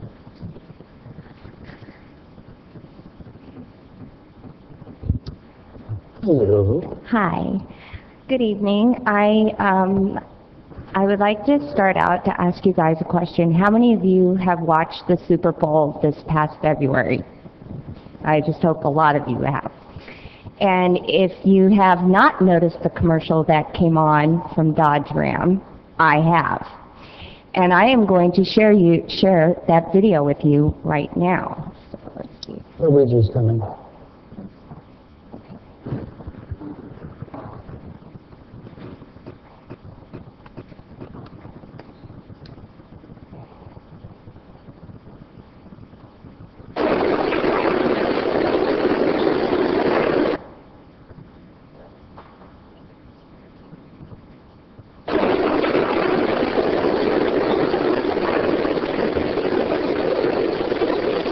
And on the 8th day, God looked down on his planned paradise and said, I need a caretaker. So God made a farmer. God said, I need somebody willing to get up before dawn, milk cows, work all day in the fields, milk cows again, eat supper, then go to town and stay past midnight at the meeting of the school board. So God made a farmer. God said I need somebody willing to sit up all night with a newborn colt and watch it die, then dry his eyes and say maybe next year. I need somebody who can shape an axe handle from a persimmon sprout, shoe a horse with a hunk of car tire, who can make harness out of hay, wire, feed sacks, and shoe scraps, who planting time and harvest season will finish his 40-hour week by Tuesday noon, and then painting from tractor back put in another 72 hours. So God made a farmer. God said, I need somebody strong enough to clear trees and heave bales, yet gentle enough to yean lambs and wean pigs and tend the pink foam pullets, who will stop his mower for an hour to splint the broken leg of a meadowlark. So God made a farmer. It had to be somebody who would plow deep and straight and not cut corners. Somebody to seed, weed, feed, breed, and rake and disc and plow and plant and tie the fleece and strain the milk. Somebody who would bail a family together with the soft, strong bonds of sharing. Who would laugh and then sigh and then reply with smiling eyes when his son says that he wants to spend his life doing what Dad does. So God made a farmer.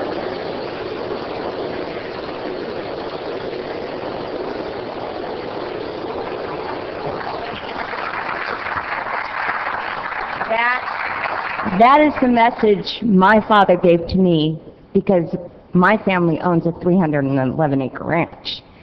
And when our father sat down in front of us, he said, kids, guess what? You're having a farm to raise. But here's the statistics in San Diego County. It's a $5.1 billion industry in this county of San Diego.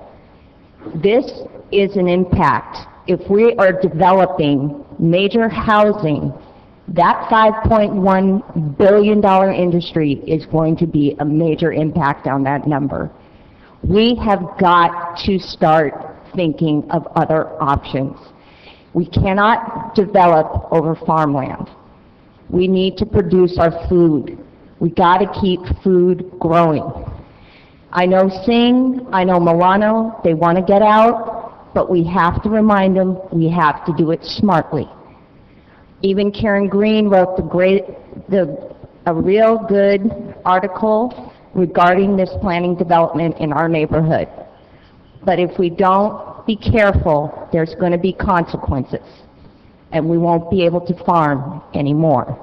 And it would really hurt my family. Thank you.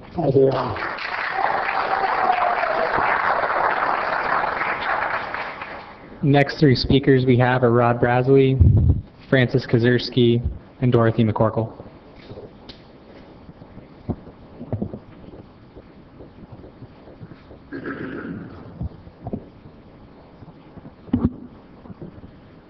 I'm Rod Braswell.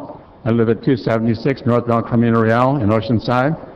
I'm not here to speak about farming, something a little bit different. Honorable Mayor and council members, I want to thank you for this opportunity to speak to you tonight, because I have a message regarding the KFF portion of the City Council. In the summer of the year Mr. Kern was elected, I spoke to him at a rally held at the Oceanside Airport. He convinced me at that time that I should vote for him, and I did. I have been very sorry ever since. I thought I was voting for my representative, but I soon found out he does not represent we voters.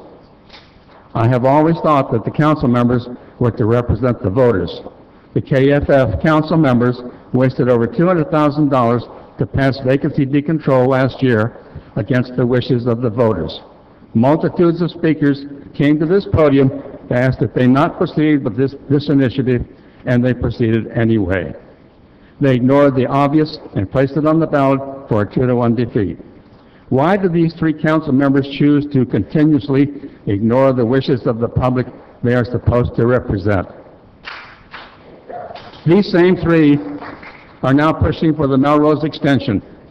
Common sense will tell you that about 90% of who will benefit from this expensive roadway are from a county to the north of us. Not San Diego residents, but Temecula, Murrieta, and others. If this is done, we will penalize our local Oceanside residents by taking their homes by eminent domain, by denying us a portion of our existing park, and directing gobs of traffic through our residential neighborhood, all for the non-Oceanside residents. Why have these three council members chosen to continuously ignore the wishes of the people they are supposed to represent? We voters elected Jim Wood to be our mayor by 54%, and we expect him to represent us in the different agencies. You, KFF, have replaced him at Sandag and are now about to strip him as our representative in transportation and others. I know that you will, all three of you will vote on this and other items against we residents. No matter how many residents, we will come here and speak against you. And so I will take some blame for voting for Mr. Curran in the beginning. And I ask you for the third time, why have you councilmen chosen to continuously ignore the wishes of the people you were elected to represent? In closing, I want to say my wife and I are willing to spend some time taking signatures at the different markets so that we can replace Mr. Faline now, not next year.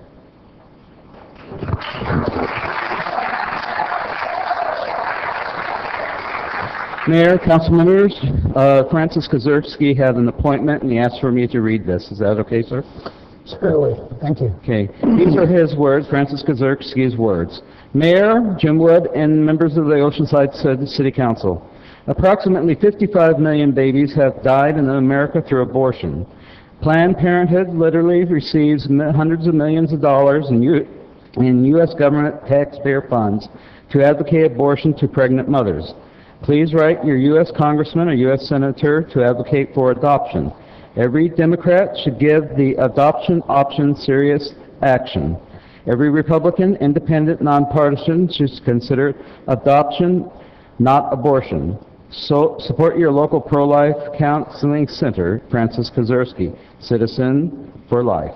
Thank you.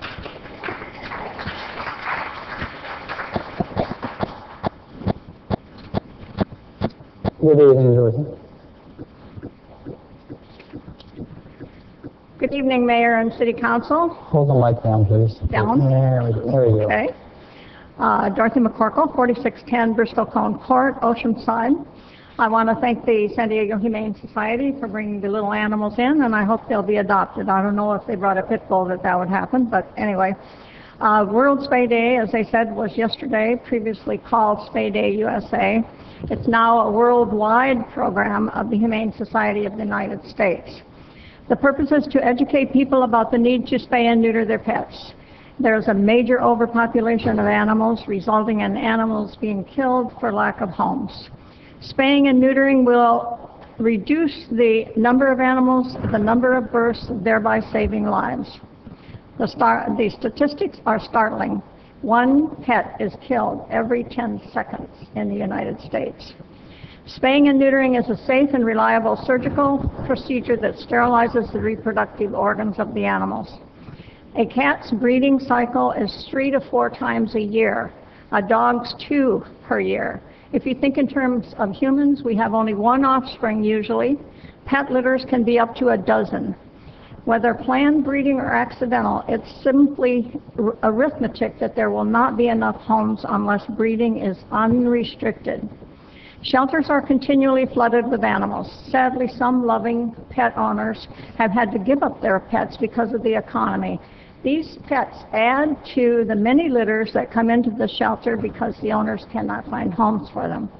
If a cat is left outside and gives birth, she could be hurt or killed, and there are newborn kittens left behind. I promote adoption, and I support the shelters, the rescue groups in their efforts. But adoption is an option. Spay-neuter is the fix. Pet guardians who know that they should spay and neuter will procrastinate for too long to get it done, or they may not know about the resources. The best source of information is our local San Diego Humane Society.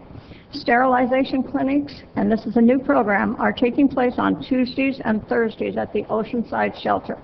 Also, SNAP, Spay Neuter Action Project, has a mobile sterilization vehicle, the neuter scooter, that visits Oceanside several times per month. The County of San Diego also has arrangements for local vets to participate in reduced cost spays and neuter. But regardless of the effectiveness of the spay and neuter facilities and their programs, this city and this council must take a solid look at this problem and decide how legislation that restricts the excessive breeding is necessary. Cities have funded programs and reduced public breeding and having fewer, when they support breeding legislation, they've had fewer roaming dogs, reduced the cost of animal control, and provided a safer community for their residents. Let's start on this now, because animals should not have to die because of negligence by our city and our residents. Thank you. Thank you, Dorothy. We have two final speakers. First, we'll have Robert Boyden. Second, we have Diane Strader.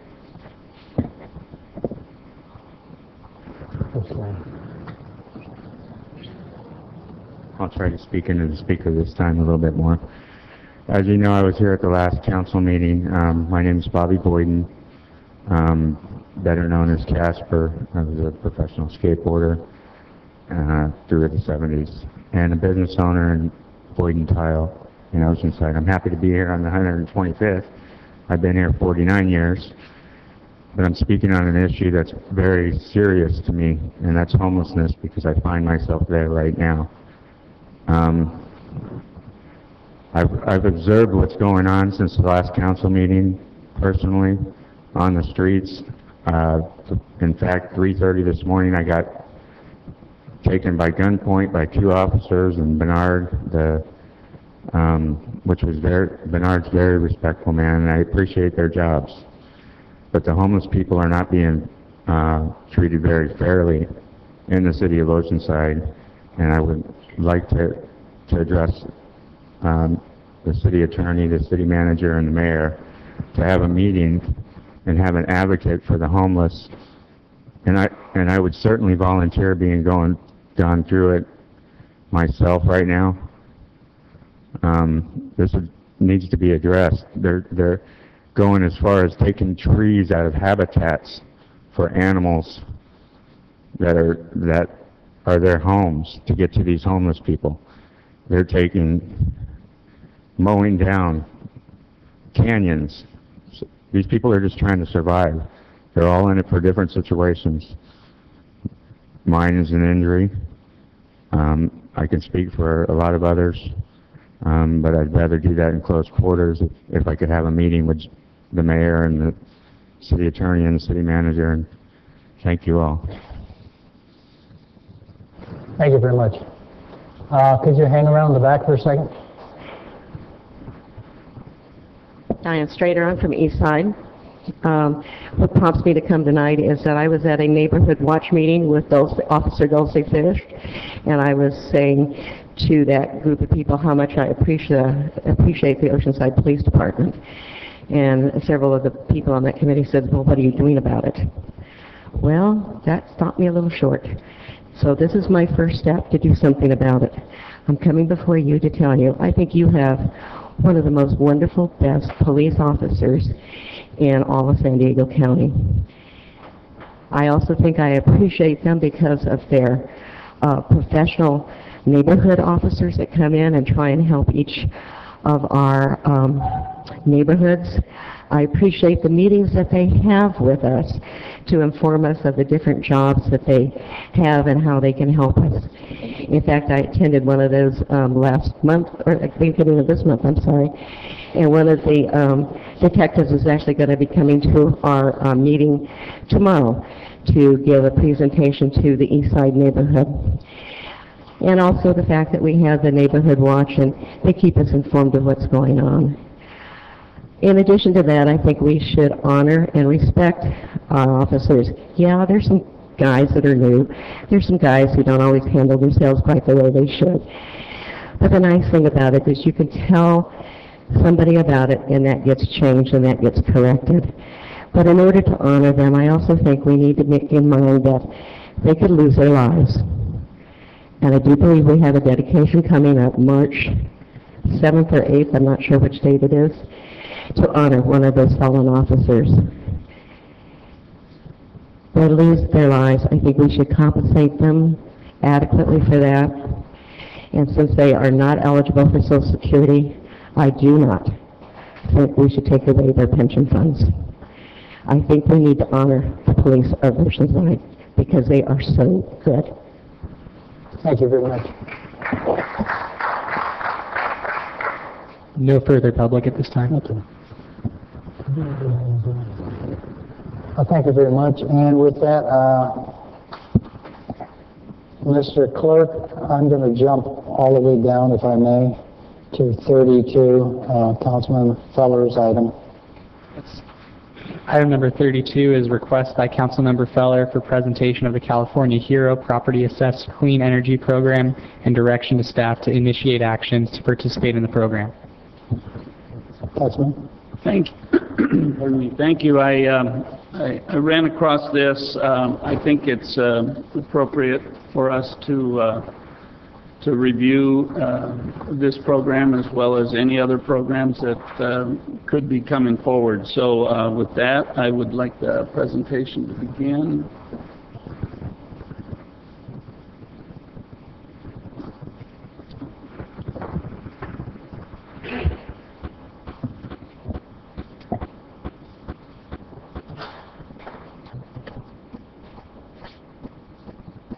Thank you. Thank you, Mayor Wood and fellow council members. I'm Dustin Rylick with the Hero Financing Program. I'm here to share with you the Hero Financing Program, which is one of the options for PACE financing, which is property assessed clean energy financing under AB 811. Our program is a very robust program that has actually received many awards. And it's a very special program that the way that it was designed from the beginning is the magic behind it. We've actually implored the bond market to actually securitize bonds, as well as created an incredible contractor network to be able to go out and do clean energy upgrades in the communities that we work in. We have a very automated software program that makes it very easy for the consumer as well as the contractors to utilize our program. I'll go ahead and go into some of the benefits of our program. It's a very simple and easy program to implement for the city. I know there's other programs that are competing out there, which we actually we want you to take a look at the competition as well, because there's many options and we want the best options for the consumers, which are the homeowners here in Oceanside.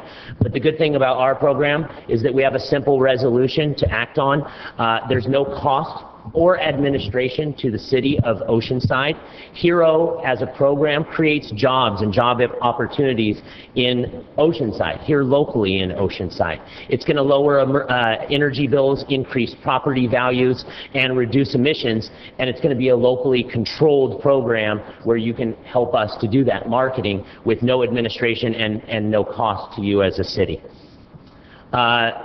On average, the average homeowner that we have seen take advantage of this program is not a high net worth homeowner. They are below the median in the way of the houses that we have done upgrades for. We're doing upgrades to people not only with solar PV, but also with all kinds of HVAC, roofing, windows, and all kinds of home energy upgrades for residents within the cities that we presently do business.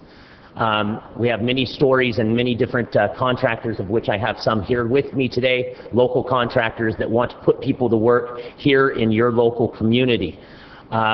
This is the measurable economic impact of our program so far. We've been operational out in western Riverside.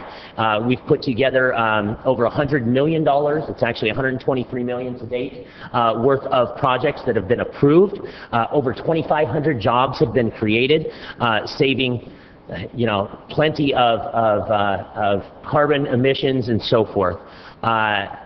here are all the different contractors that we actually employ out there. We have all 680 contractors that are out there. Many of these contractors you will see are actually right here in San Diego County and specifically Oceanside, yet they've been sending jobs out to Riverside on a daily basis because our program helps with low interest financing over long-term 20-year terms available to a consumer so that they're able to do a property assessed clean energy upgrade for their home. And the last thing that I've put in here is about approved projects and looking at other places that have done the PACE programs. Sonoma County is kind of the gold standard out there in the past. They've actually done 69 projects, which were about 2.5 times the size in Western Riverside that we've been working within. So when that actually, you go across and extrapolate that, that would be 173 projects. We've actually done over 1,500 projects in a short stint of time over the last 15 months. And then the last slide that I show you, and most of you have in front of you, is actually what the economic impact would be here in the city of Oceanside. We can create 1,546 clean energy projects over the next year to year and a half right here in Oceanside. And you know what that means in the way of the impact of creating jobs and opportunities, and the funding is north of $27 million worth of funding over the next year to year and a half. So what I'd like to do at this time is ask direction from council to let staff know that we want to move forward with resolution of our program. We've put the resolution and the amendment to our JPA in front of council, and I'd like you to review that and be able to act upon that. We are a program that's not exclusive. We don't have any fees to our contractors. We don't have any fees to the consumer for an application, and we coexist with other programs. So there are other programs out there, and we definitely want you to take a look at all options for the city of Oceanside. But the number one thing about the HERO program is that we are here and we are active, and we have contractors ready to put people to work today, and we actually have a program that's already operational with over $120 million worth of approved projects. So we'd like to get approval here in Oceanside and start putting people to work here as well. Thank you. Is that it? Is that your presentation? All set. Thank you. I'll see if there's any questions of you first, and hold on a second.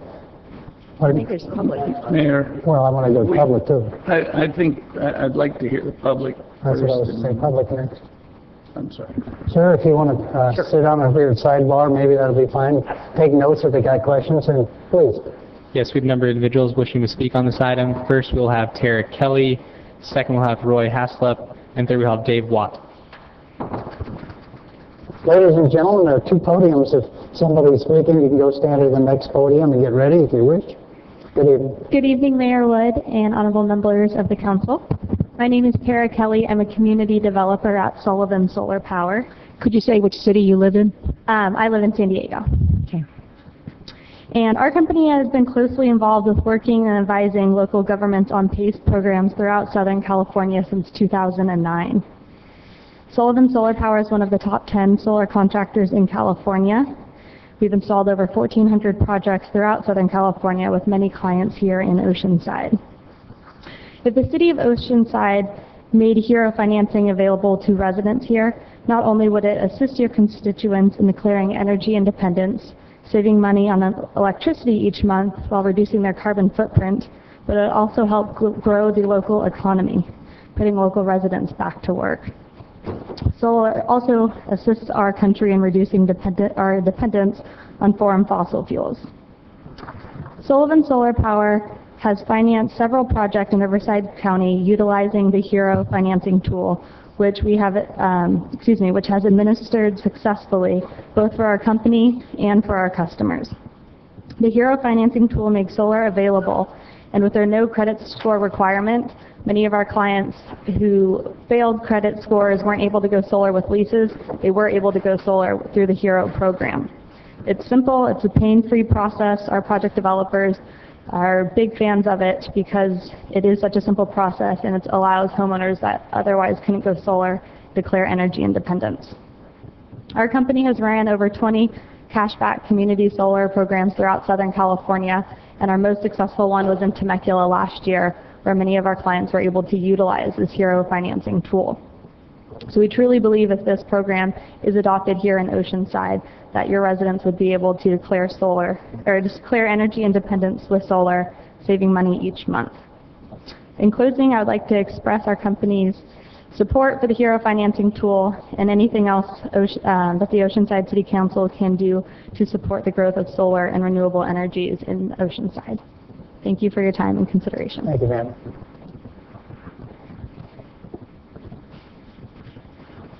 Thank you, Mayor Wood and City Council members. I'm here representing Herca Solar. We are a local solar company here in Oceanside. We are based right down on 580 Airport Road. I believe Mayor Wood was there about a month ago touring our facility. We are fully in support of this HERO program. In fact, we actually just opened an office in the Riverside area because the HERO program was up there. It has been hugely successful. It's a very easy program for us to work with, and it allows homeowners to go ahead and finance systems they otherwise wouldn't be able to finance. If we had that program here locally in Oceanside, we could probably increase our sales by 30 to 40% in our opinion. It is a fine program. Like I said, we're hiring left and right in Riverside right now because they did open that program up there, and we'd love to continue to hire down here in Oceanside. Like I said, it's a very easy program to work with. I just wanted to throw our support behind it. Thank you. Thank you, sir.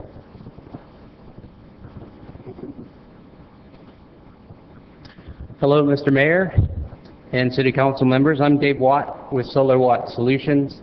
I live in Carlsbad, North Carlsbad, just on the border of Oceanside, and our company is also based in Carlsbad. I wanted to come here to speak on behalf of the HERO program and give you some numbers. We're one of those companies that is focusing on South Riverside County, even though we live right here. We've actually been able to, because of this program in Riverside County, been able to double our workforce. I'll repeat that again. We doubled our workforce. Earlier today, we talked about, or there was a discussion of the city of Oceanside becoming a bank and offering $500,000 to create, 10 jobs? We almost did that ourselves just by our company in this program that didn't cost them a dime. This program is a win-win program. It's of course a win for us and a win for the HERO program, but it's a win for the consumer. They're able to finance solar systems to be able to get their cost of electricity down. They lock in what they pay for electricity, and they can lock it in at a rate that's less than they're currently paying now. So because of this program, we've shifted almost all of our marketing budget to South Riverside County, even though we live right here. I'd like to be able to bring almost all of that marketing budget back here and double our workforce here and bring you jobs. We support this program, and we hope that you'll approve it. Thank you, sir. Next three speakers we have are Emily Tarpley, Thomas Schellenberger, and Glenn Roosh.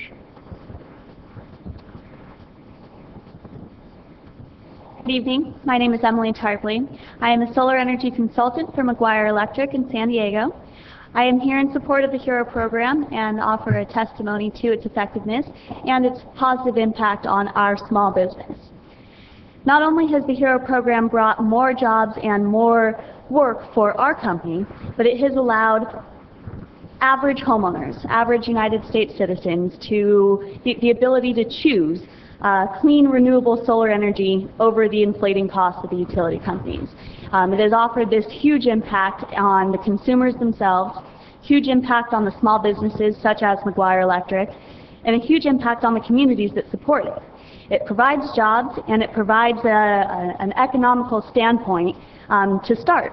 If you start with renewable energy, start with something that's important on a global scale, shrink it down to a national scale, and shrink it to the community, like my predecessor said, it is win-win-win.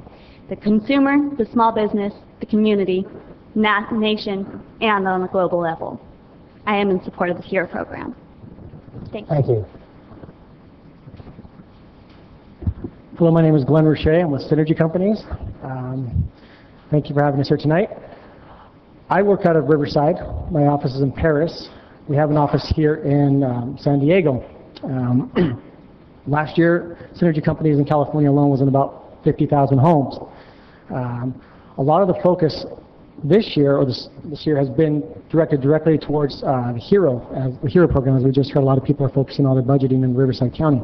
Tommy Schellenberger had to leave. He had a meeting he needs to go, and he runs the San Diego office.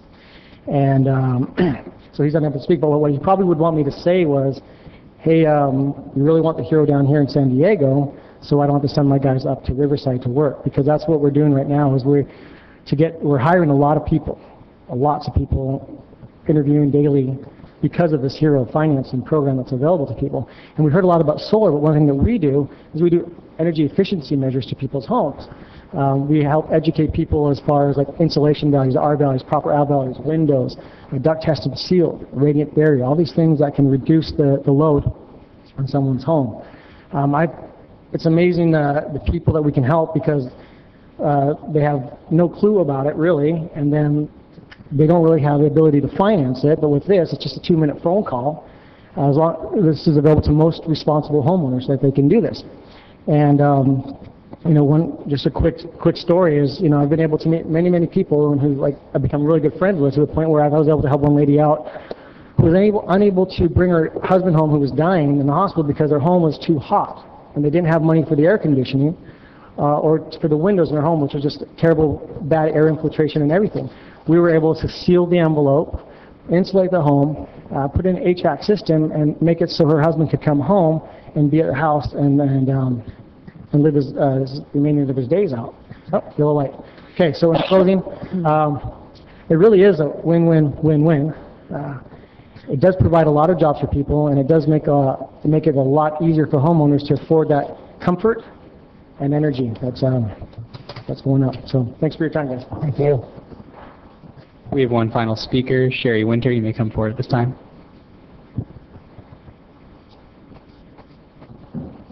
Good evening. Good evening. Thank you for allowing me to come to speak to you. My name is Sherry Winter, and I'm owner of TC Energy LLC. We do all kinds of different home energy efficient improvements, whether it be solar or be HVAC or efficient pool pumps or whatever it is for energy efficient.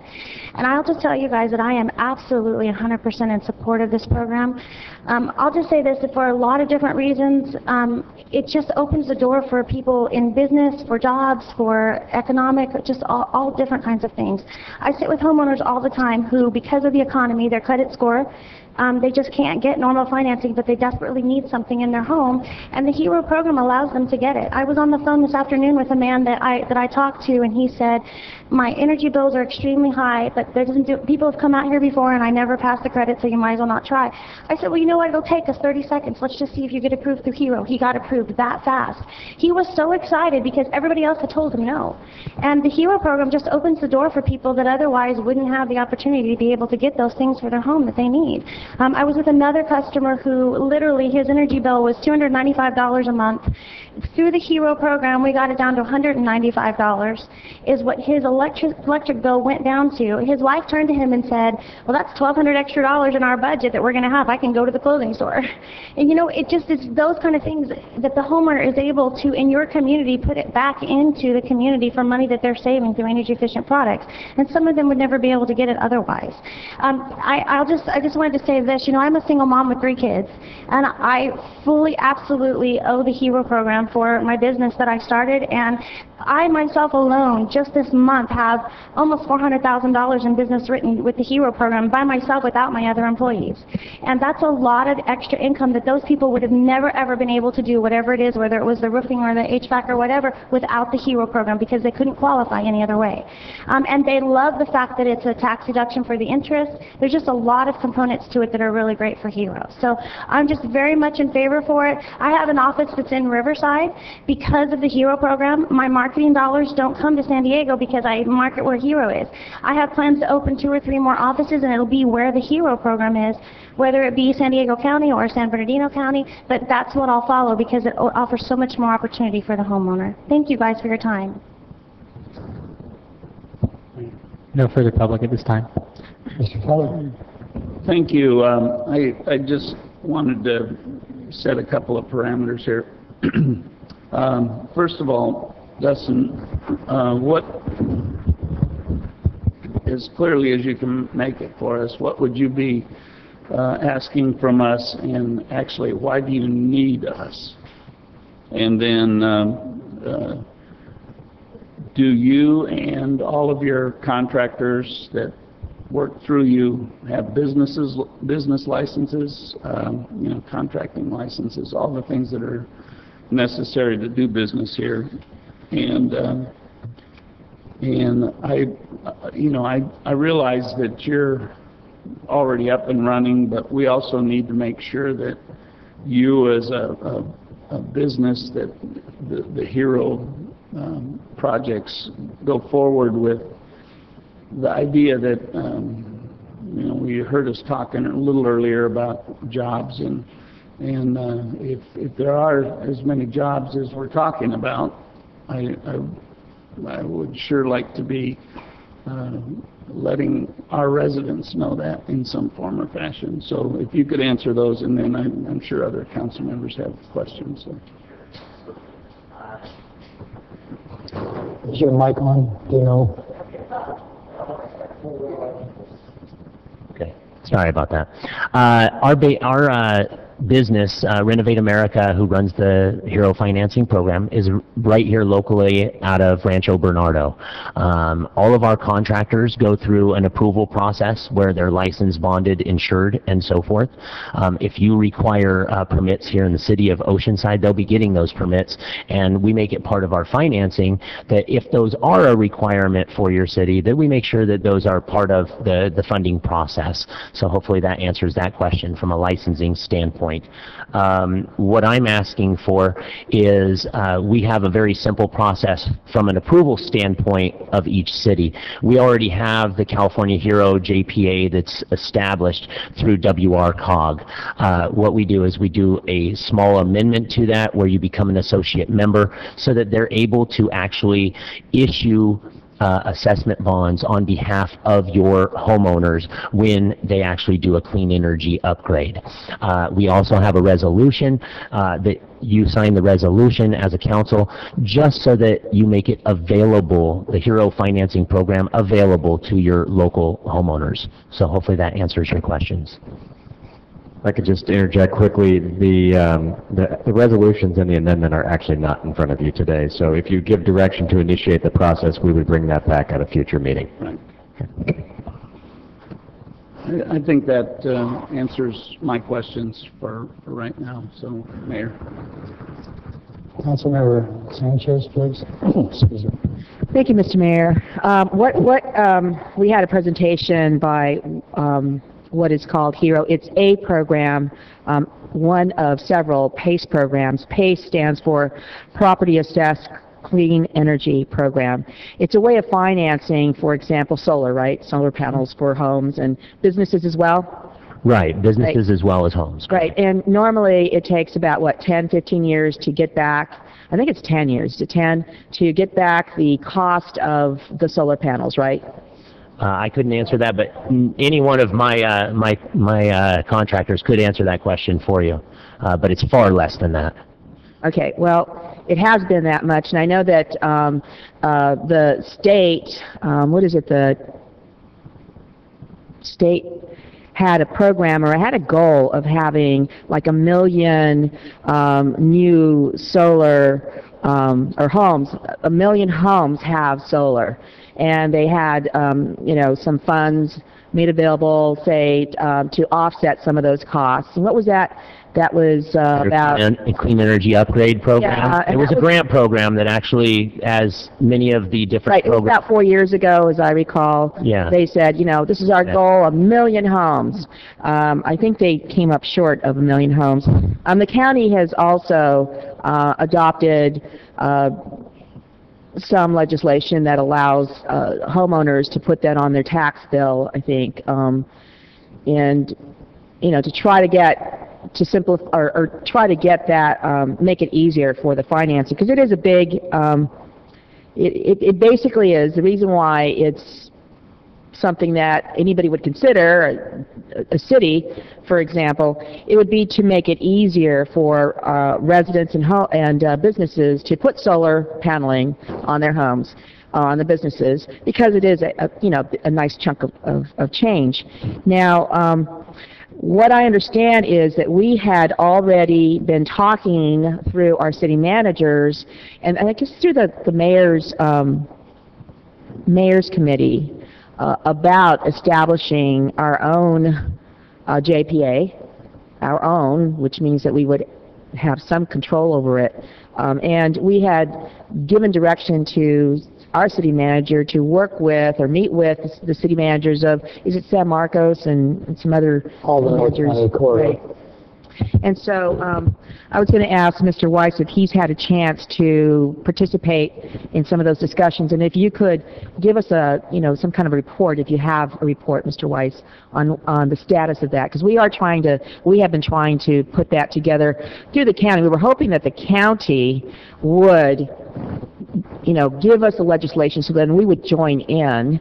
Again, to make it easier for our residents, this is not something that we would do as a city in terms of getting involved in the financing, but allow it for our residents to be able to, if they want to, purchase solar for their home, that there would be this financing mechanism. So could you talk about that, Mr. Weiss? Honorable Mayor, council members, I believe what you're referring to is you had a presentation not that long ago by the Y-Green program, right. And the direction was to work... Mr. Crawford is here to, answer any questions, I'm sure. Was to work with the 5 North County cities. The city of San Marcos took the lead in getting us together. We're actually going to have a discussion tomorrow afternoon about the Y-Green as well as other programs. It is my understanding that although the HERO program, I believe, from what I understand, already has a JPA in place that we could enter into. The difference is with the Y-Green program, the 5 cities would need to form that JPA, and we're going to have that discussion tomorrow and looking at that. I also believe that they are not, although they may be competitors, they're not exclusive. We have the ability to adopt a JPA for both the Y-Green program and the HERO program, and I believe there are 2 others that are available. The one that you had mentioned through the county, I think it's the Cal Communities, Cal First program, I think, which is primarily non-residential. But the opportunity is there not just to do one, but to do multiples of these. And so we would need your direction if you want to be exclusive to one, or if you want to open it up to as many financing entities that are out there. Essentially what will happen is that we are going to, one way or another, create what would be the equivalent of an assessment district over the city, where individual property owners can then assess themselves to pay for not just the solar, but the energy efficiency upgrades as well. And then they would pay that back on their tax bill.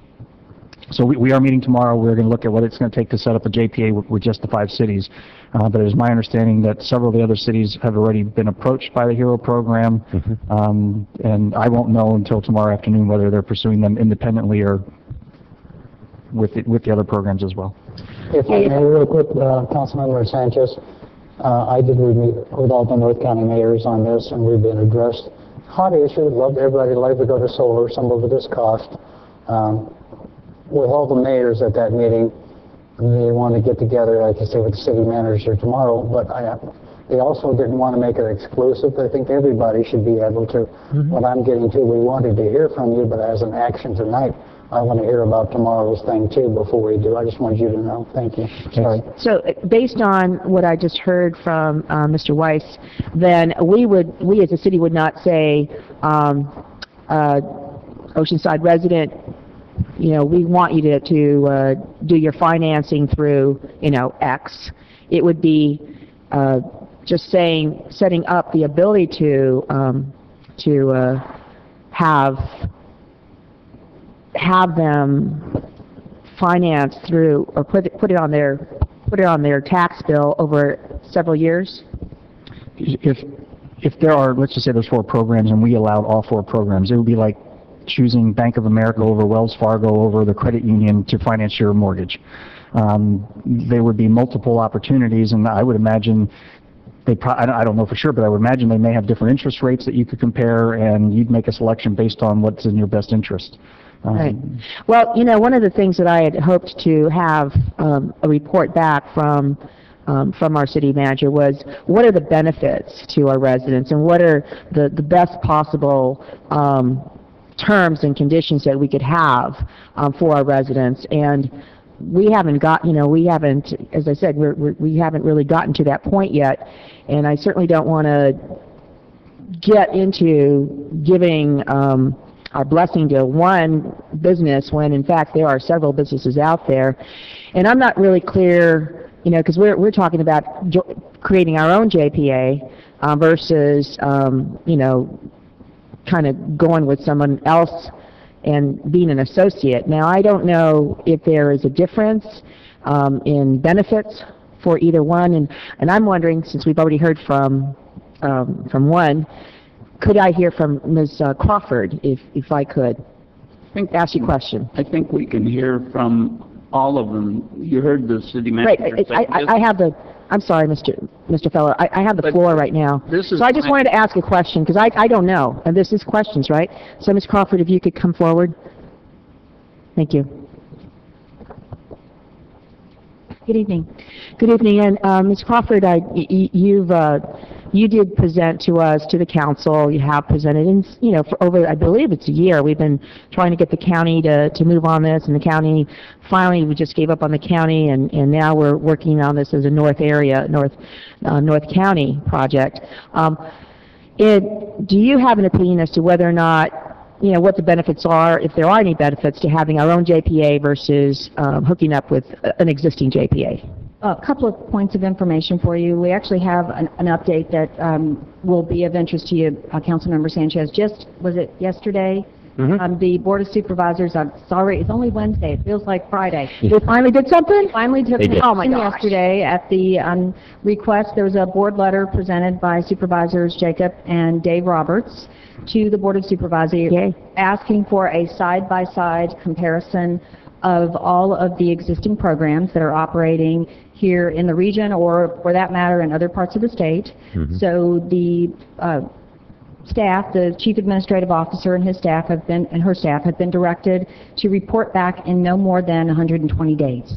So now what will come out of that is yet to be seen, but of course Supervisor Jacob and Supervisor Dave Roberts, now we have to say which Mr. Roberts we're talking about here, we're very clear that they support the county moving forward with evaluating the various programs and hopefully coming back with additional options. The county does have, as Mr. Weiss said, the California First program, which I believe the city of Oceanside also has that program, but of course that right now is just a commercial program that has some fairly restrictive requirements. Minimum project size is $50,000, which doesn't work for every business. So I do think that is a very positive development, Ms. Sanchez, that we just got news of that, of course, yesterday, and the supervisors were hoping that staff would report back sooner than 120 days, but certainly that is going to be coming forward.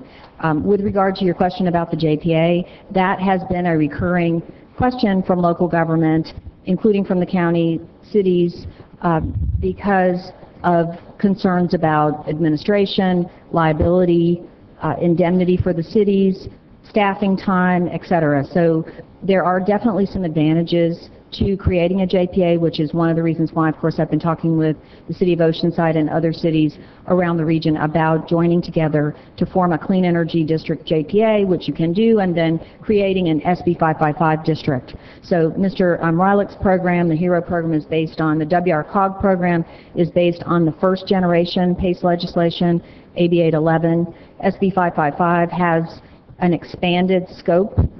The legislature added private buildings to the scope of the Clean Energy District. That's something additional. They added the ability to refinance existing projects. So if a homeowner, for example, placed solar on the roof and they're paying double-digit interest rate, they could refinance that at a lower interest rate under the SB 555 program when it becomes available. The legislature also added an option for new construction under SB 555. So if you have owner-occupied new construction, you may also access the PACE financing under that umbrella to have another tool that you might add energy efficiency, renewable energy, or water conservation measures to your new construction. So there is some definitely additional benefits to the later legislation. Let's see. Did you have another question about the JPA? Certainly, some jurisdictions have. What's the difference between associate and are there any benefits to being actually be part of the JPA? Well, as a member versus an associate member. I'm not an expert on the WR. I have read the documents that the WRCOG that's a council of governments like SANDAG. I have read the documents where they've created this program. Certainly Mr. Weiler could speak more to some of the details perhaps, but my understanding is that associate members, I have heard this discussion in other jurisdictions. I was just at a meeting in the Coachella Valley on Monday night with their executive committee, and they had a very robust discussion about should they join the WRCOG program or should they create their own program with both have the Y Green program and create a program with PFM and HERO, but create their own CBAG program. They did not wish to be an associate member, and my understanding from, again, comments and reading the documents, as an associate member you don't get to vote, so the City of Oceanside would not be a voting member of WRCOG. So some of the concerns expressed by elected officials there were that the concern that they wouldn't have any control over program administration or design. And there is revenue generated from the program for WRCOG, and there was some concerns expressed that the benefits of that revenue would not be received in the Coachella Valley. So their decision was they directed staff to look at working on having, if they were going to have a HERO program, they wanted it to be a CBAG HERO program, not a WRCOG program. So that's the outcome of the discussion that I heard on Monday night. Thank you very much. So but again, I defer to Mr. Rylick on the details of what that means. Right, thank you. Thank you very much. Well, I don't think we have enough information here. I am actually very interested in the counties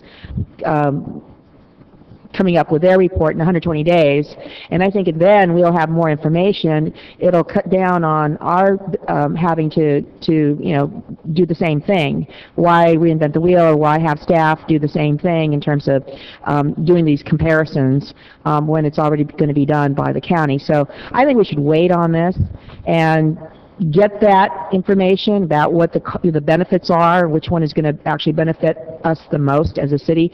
And I like the idea of having control over it. I mean, I don't, like the idea of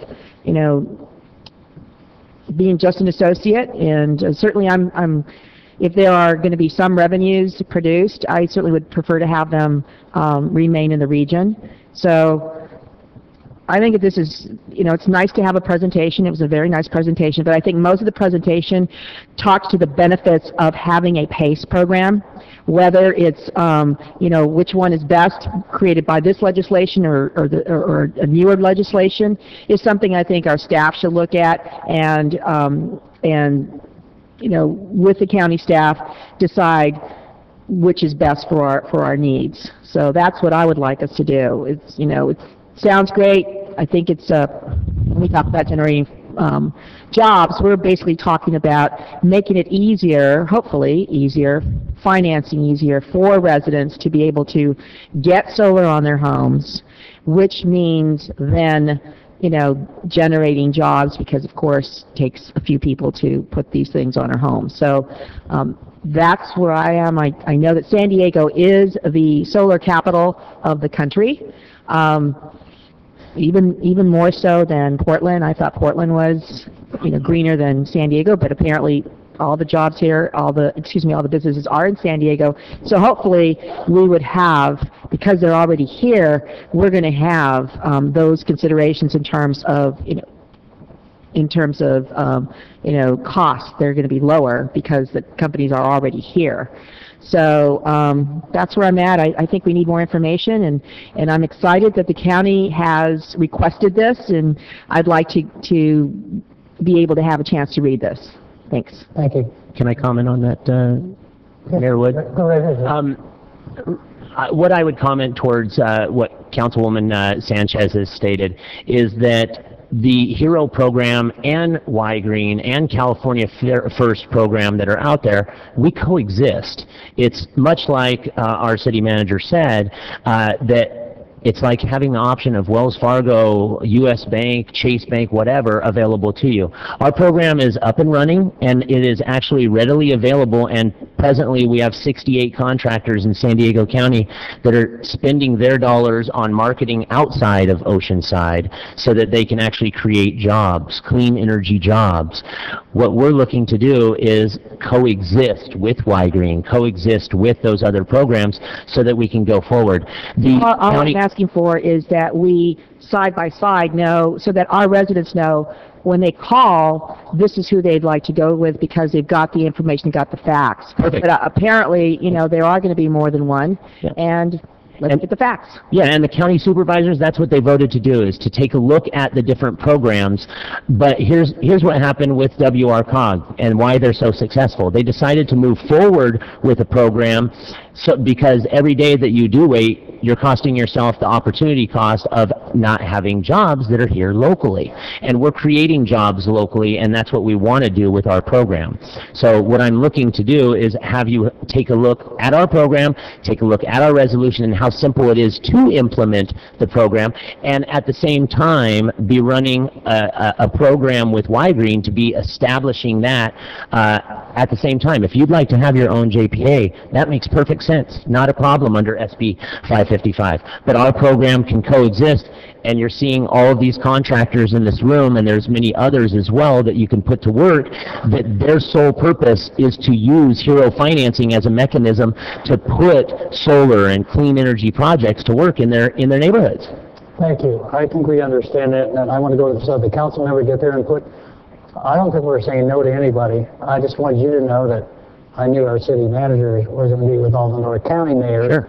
The problem with us, the county wasn't going to do anything, so the North County says, we're going to as a group. And we also openly said, this is going to be not just one person, it's going to be a group of people, and we want to look at them. I think what we want to see is comparisons. If everybody in my town puts solar on their roof, I'm going to be happy. Be you or anybody, I think it's the future. We certainly know it's going to come down to the cost for the people and the houses and who will finance it. That's fine. I think what Councilmember Sanchez just said is, a while back we got very confused by SDG&E, telling us a bunch of things that didn't seem to be accurate, and that caused a lot of problems. And the public was very confused. Now we're looking at it, having somebody like the county spend their time, their money, and comparing everybody, and it probably won't be saying one person's going to be half a dozen groups, then they're all good. I think that's what we're trying to get across. This is Mr. Feller's item. We'll get back to him. If you don't want to sit there and go back to your seat, I appreciate it. I'm going to go to the other council members. Thank you very much. Councilmember Fulling, please. Thank you, Mayor. Yeah, I let the city manager explain this as I was understanding it. We don't have to pick amongst the people who are putting together these types of programs. We just either have to decide at some point if we're going to have our own structure as a city versus piggybacking on the county. Am I correct in that? I believe the HERO program is actually operated out of Riverside County, not San Diego. So your choice is, do you want to have the, what are you saying, no, Richard Monroe? But the JPA is not within San Diego County. We'd be joining someone else's JPA. So you'd be looking at, do you want to provide the program to the residents? Do you want to wait to form your own JPA? That's your call. I mean, if the way the action is written, we would still, as Mr. Mullen mentioned, have to bring a separate resolution back. Right. You'd be joining into a program that's already in place. The other program has to be formed. And I was not aware until now that the county has acted on looking at a side-by-side comparison.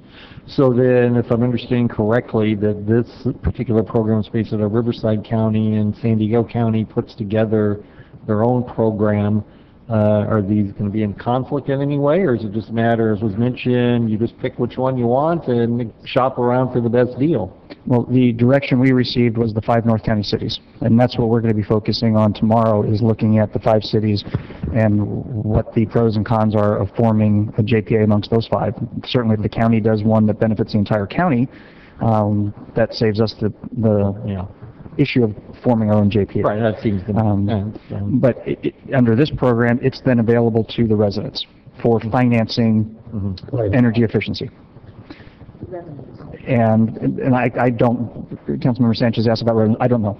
I can't tell you if this is a moneymaker or not. I can't see how it's that significant a moneymaker, but I don't know. We've not looked into it to that degree. Okay, well, I mean, it seems like a good program. I guess it depends on the wording of Councilman Feller's motion here, but certainly we should create the structure in the most efficient way so we can benefit from any of these programs, and we'll see where we go. Thank you. Councilmember Kern? Sorry. Thank you. I think he put it in a more elegant way when he said lost opportunity cost. I call it paralysis by analysis. The idea that, okay, we're 120 days away from a report, and now you're going to talk about another, and the way the county moves, or all government moves, you're probably at least another 120, 180 days away from action, plus the 120. So if they had a program in place by January 1st of next year, I would be amazed. That'd be lightning speed for the way government works. I like this program, and it's not about us making money, it's about the people at home taking advantage of a program to put solar on their house, create jobs in Oceanside, and to move forward. We are right now, you know, when you look at the solar industry, probably where the auto industry was 100 years ago. That you have a lot of competing interests. There will be a shakeout over the next 3 to 5 to 10 years, and there'll be a lot of niche marketing. The idea that Hero may be the residential program, Light Green may be the commercial program. There's maybe somebody else that does public buildings and all of those things. And we're very early on in this new industry. And so are we going to make mistakes? And I think somebody here is suggesting we're going to make a mistake. We may. But the idea is right now, if somebody's out there wants to put solar and take advantage of a PACE program, we don't have anything in place. So the idea, I'm all for getting the ball rolling. You know, the idea that and it doesn't preclude us with the mayor and his counterparts in the other cities of coming together with the JPA, but I will probably hazard a guess with the county's action yesterday, tomorrow they'll say, okay, let's sit on our hands and see what the county comes up with. Because they say, we'll defer to the county and wait to see what the county comes up with before we take action. So the idea is that, so they're going to be the big driver of this. You know, I like the program. I just want to get it started. So the idea is get it in place, get people to work, and get people to lower their energy costs. And I'd like to get it done before the summer starts, when the utility costs are going to skyrocket. So I don't know, I will wait for Councilmember Feller's motion on this, but I'm really supportive of this program.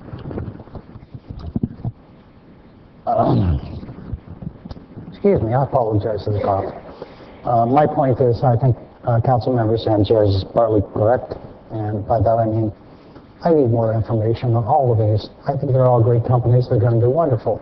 And I wish them the best. However, I don't want to have all my mayors saying their city managers are going to meet tomorrow, and we made the decision today, and we're having a meeting tomorrow. I don't need to stir the pot with all the North County mayors. And of course, I wasn't aware of the county issue also. So I think this is something we can review, we'll come back to us, staff or whoever, and we'll make a decision right now without having all the facts. There isn't a person in this room or city that can't call them up for solar right now and do their thing. On the other hand, I'm going to wait for the information from the other city managers, and that's my opinion. With that, I'll go to the final bit. It's Mr.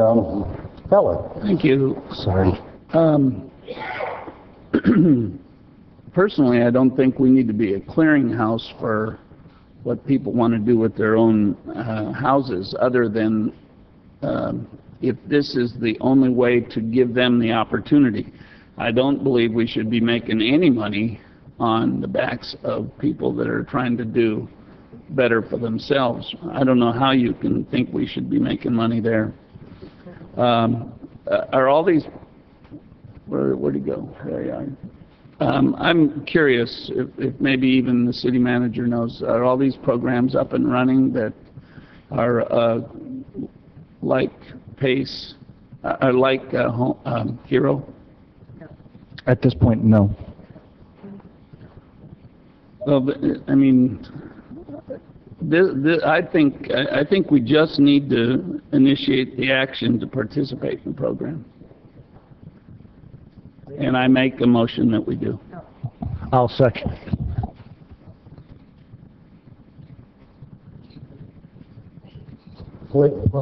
Councilman Sanchez. I'm just going to say that I'm going to vote against this because I don't have enough information right now, and that's why I'm going to vote against it. I don't want to have our residents buy into something and then realize it could have been a better deal later on, and just because we want to move so fast that I think it's wiser to get all the info. So thanks. Mayor, this doesn't preclude anybody from joining in this. Any one of these companies can be part of this. In the future, I think the public is going to go to whoever they want for the best price. Whoever it is. What I'm getting to, I like more information. It is a confusing issue. The governor's office is pushing it, but really it's confusing. With that in mind, I'm going to also oppose it for a big reason. I'm not going to go back to all the North County mayors and said, we didn't listen to you and the city managers. We voted our own way against your opinion, so you guys start the war with all the other mayors, and that's your call. Anyhow, with that, let's please vote.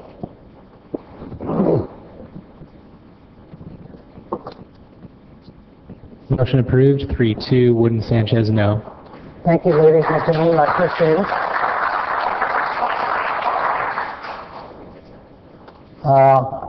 Mr. Clerk, item 31, please. Kind of move these on. I know we have a lot of items that skip the public hearings, but this is my item. This is advisory boards from the city, not regional, the city.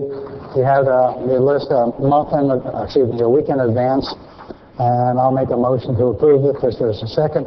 There's a lot more openings. Second. But we don't have any applicants. With that, is there public comment? Come back to the council. Councilmember Kern. Thank you. I'll support this. The only question I had talked to Jerry Sawyer earlier, EDC is quite unique in the fact that the positions are slotted, and that the idea that we have two people that you put in a manufacturer slot, neither one who are a manufacturer. So we really do need to recruit more people in manufacturing to talk to EDC. Now I know, just my experience with Mr. Sawyer, he deals with a lot of manufacturers in his business. He's a commercial insurance broker, and he deals with them. He understands a lot of their problems. Mr. McFadden, in a way, deals with them, but he's really a commercial real estate person about finding office space and those type of things, and he's very good at what he does. But I think we really need to start beating the bushes for manufacturers.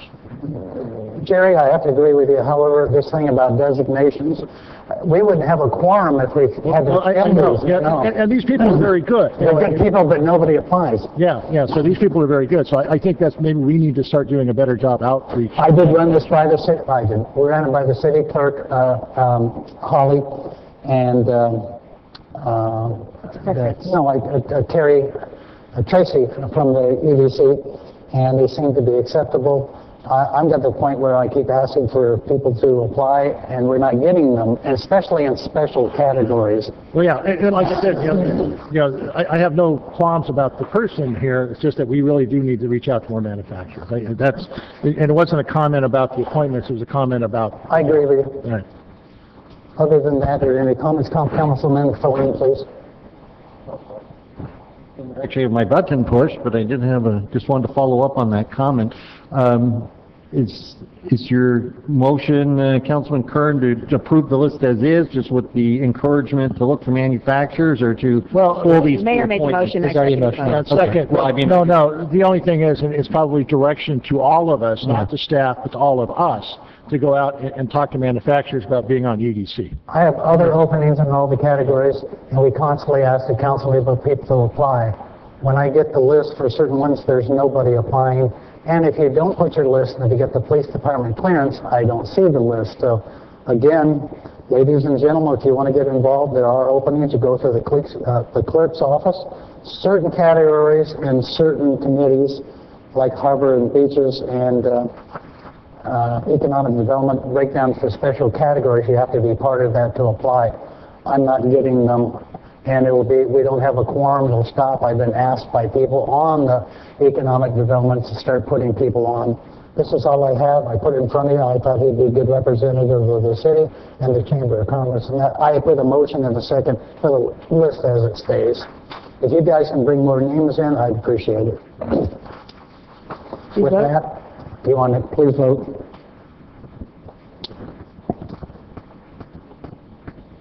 Motion approved, 5-0. Thank you very much. Madam, I could say madams for 28 years. I'm sorry. 28 years now. Mr. Clerk, if you can hear me with my voice, I truly believe 30 and 35 are the same thing, if I may, in my opinion. If I'm not right, I think we do 30 and 35 as the same item, wouldn't you believe? With that in mind, I'm going to be kind enough to say it's an item for Mr. Foley, it's to you. That's 35. Well, I'm actually going to ask you to start off the discussion. The reason I put that item on was there was a level of legal ambiguity on whether or not you would have the option to pull the item, and I just wanted to make sure that it was discussed. So I mean, I will happy. This is your item now, so go right ahead. I understand what you're doing. At the last meeting, we didn't answer some questions. It was coming back. I had it on here, but you added it too. So it's obviously of important interest to you. I'll have some comments later, but please go right ahead. Okay, well, then my issue is I want to formalize some of the decisions that were made now that my ordinance has gone into effect. And the reason I put forward my ordinance is to broaden the participation in the regional boards and commissions that Oceanside has appointments to. And it's interesting in looking at every single city in North San Diego County, other than Oceanside, every single one has different council members on these regional boards and commissions. They have different councilmen. And not one single city has the same councilman as the Sandag representative and the North County Transit representative. Carlsbad, which also has an appointment to the County Water Authority, has 3 different representatives, different council members on the water board, a different one representing North County Transit District, and another council member serving on Sandag. And I believe that also plays as one of the reasons those councils are more cooperative than we have here. So I think certainly since Mayor Wood has had the privilege of being on Sandag and the North County Transit District for the past 2 years since I've been elected to the City Council, as well as having his choice on the County Water Authority, that we need to broaden the participation of the City Council on these regional boards and commissions. So with that in mind, I would like to make a motion that we are going to appoint Councilman Feller as our primary representative for Sandag, that I will be the first alternate and Councilman Kern will be the second alternate to Sandag. I'd also like to make a motion that I will be the representative on the North County Transit District, and that Councilman Feller will be the alternate for the North County Transit District, and that motion to remove Mr. Boyle from the Water Board and replace him with Councilman Kern. And that will then leave the mayor will be our representative for the League of Cities, as well as the other appointments we discussed that the mayor and Councilwoman Sanchez are serving on for the other regional boards and commissions that the city has appointments to. And that is my motion. Do I have a second? Second. Thank you. Public, please. We have 8 members of the public wishing to speak at this time. First, we will come up with 3. First, we have Peggy Malik. Second, we have Joan Brubaker. And third, we have Linda Walshaw. 30 and 35 are joint. Oh yeah, Peggy Malik is. Good evening, ladies and gentlemen. One big sign. Good evening. Joan Brubaker, 1606 Hackamore Road. I really feel, Councilman Pauline, that it's a misfortune that you happen to be elected to the Oceanside Council, simply because you're always citing the arrangements of other cities. It's a shame that you really can't be on their council because they're doing business more the way you want it. It seems as though Oceanside just doesn't suit you very well. In fact, as I read that agenda, I almost come to the conclusion, in fact, it was a very firm conclusion, I don't believe that your soul will have rest until every road leading into Oceanside will have a sign posted reading Foleenville, formerly Oceanside.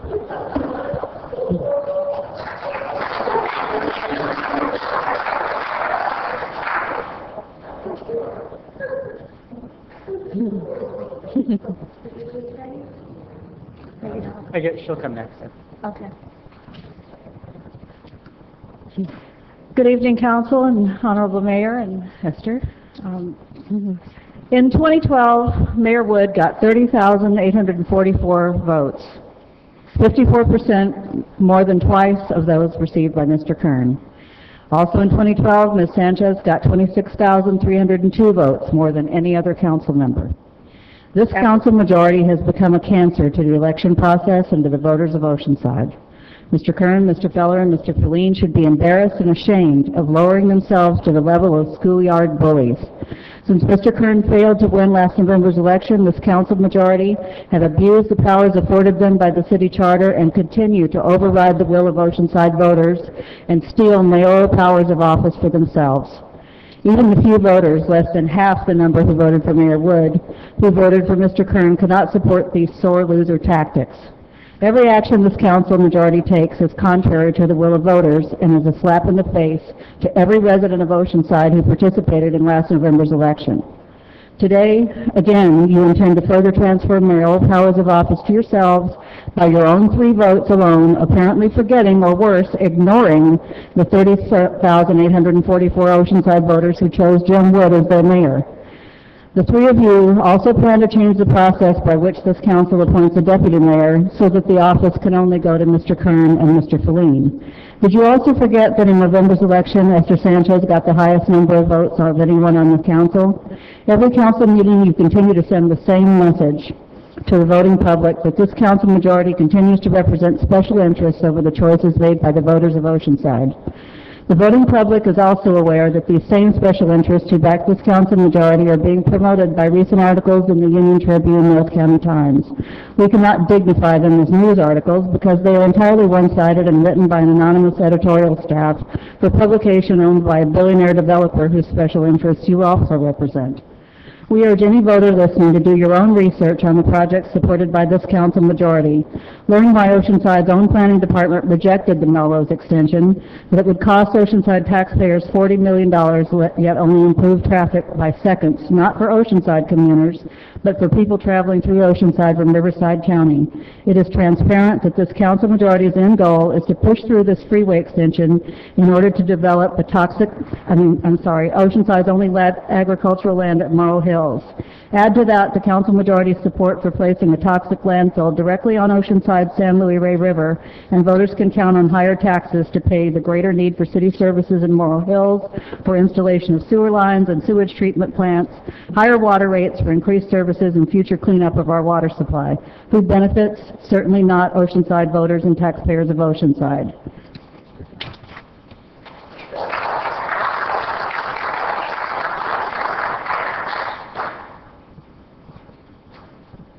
My name is Margaret Malik. Do I have to give my address? 1611 Hackamore Road, Oceanside, California. She took half my speech, and we must have got it right off the same thing from the League of Women Voters. Councilman Feline, you always sit here and quote, how you got so many votes? You got 17,866.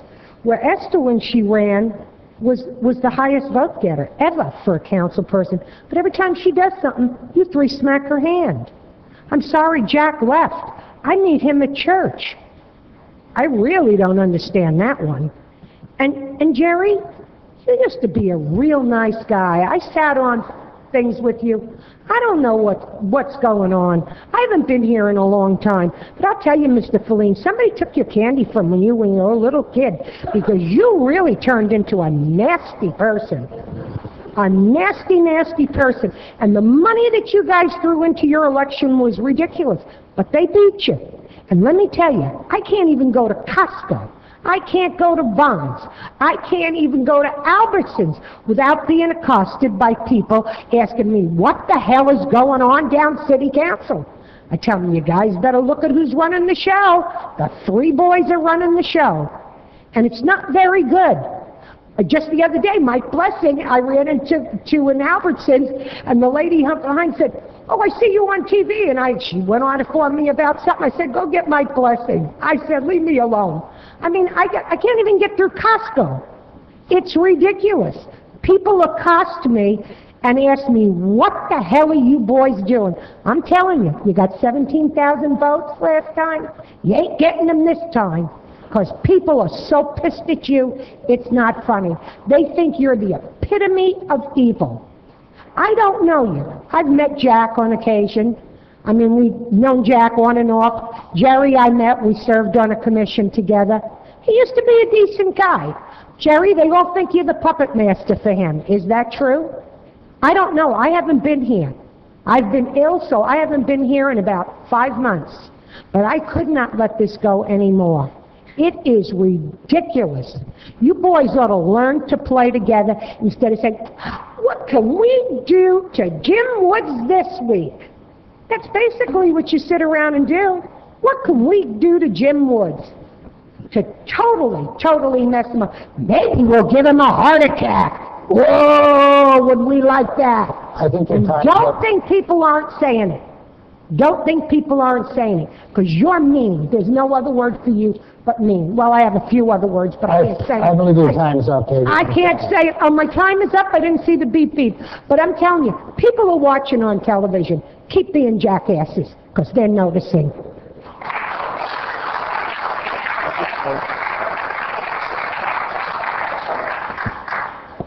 Next three speakers we have are Jacqueline Berry, Linda Sills, and Pat McFarland. I prefer to be Jacqueline Eganberry. I'd like to just say hello to Jim Wood and Esther Sanchez, because you guys are delights, and I like your conservative manner and the way you approach everything with a wait and see attitude and what the voters think. The voters would be very upset right now if they knew what was going on with Jim Wood. We voted for him, and now you guys are all on the board and you think you can get him off somehow? He was chosen, not you, Jerry Kern, not you, felon.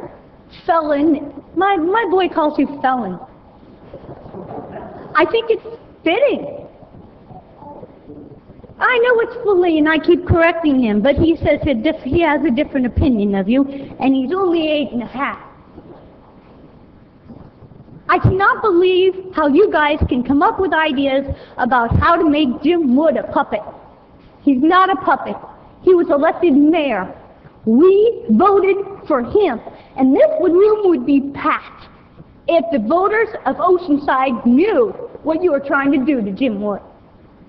That's all I have to say. Thank you, Esther Sanchez and Jim Woods.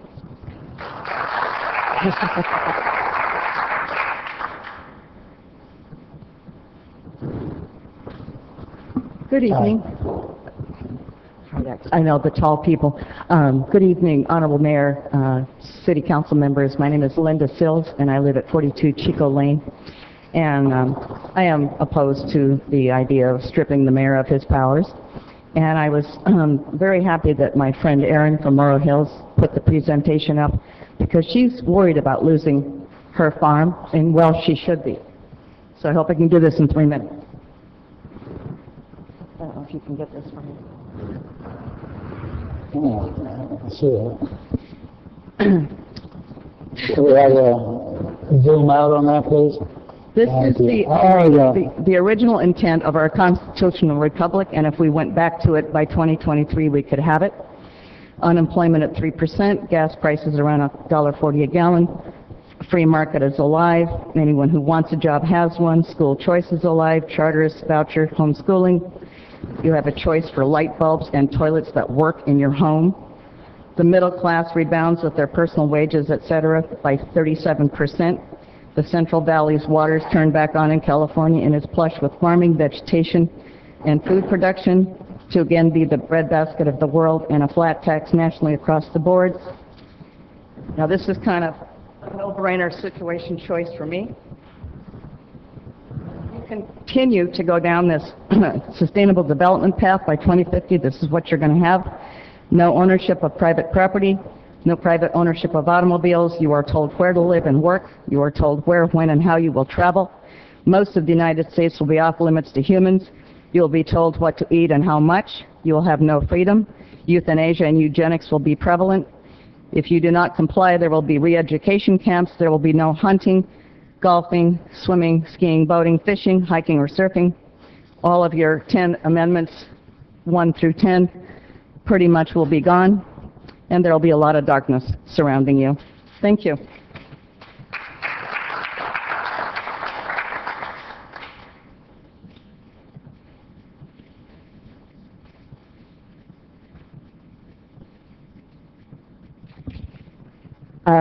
Mayor Woods and City Council, I'm here tonight to represent myself. I'm also representing the Carlsbad, Oceanside Democratic Club.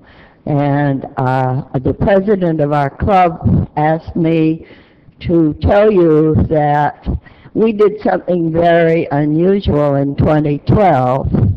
We supported Mayor Wood for mayor because we think he does listen and he does try to do what is right for the city. And that's why we voted for him, and that's why we worked for him, and we think that we're really concerned about what you all are doing to the mayor right now in terms of his job.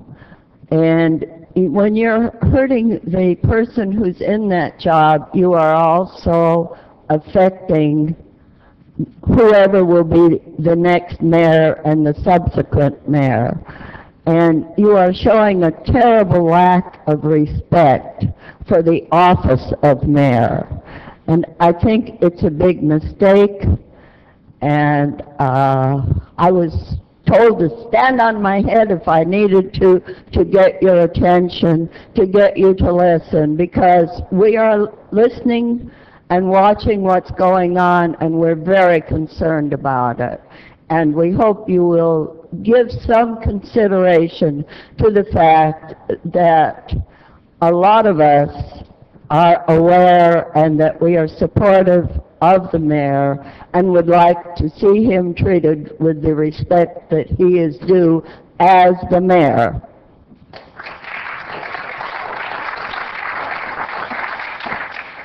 Our final three speakers are Robert Markley, Jerome Ruderman, and Jim Jenkins.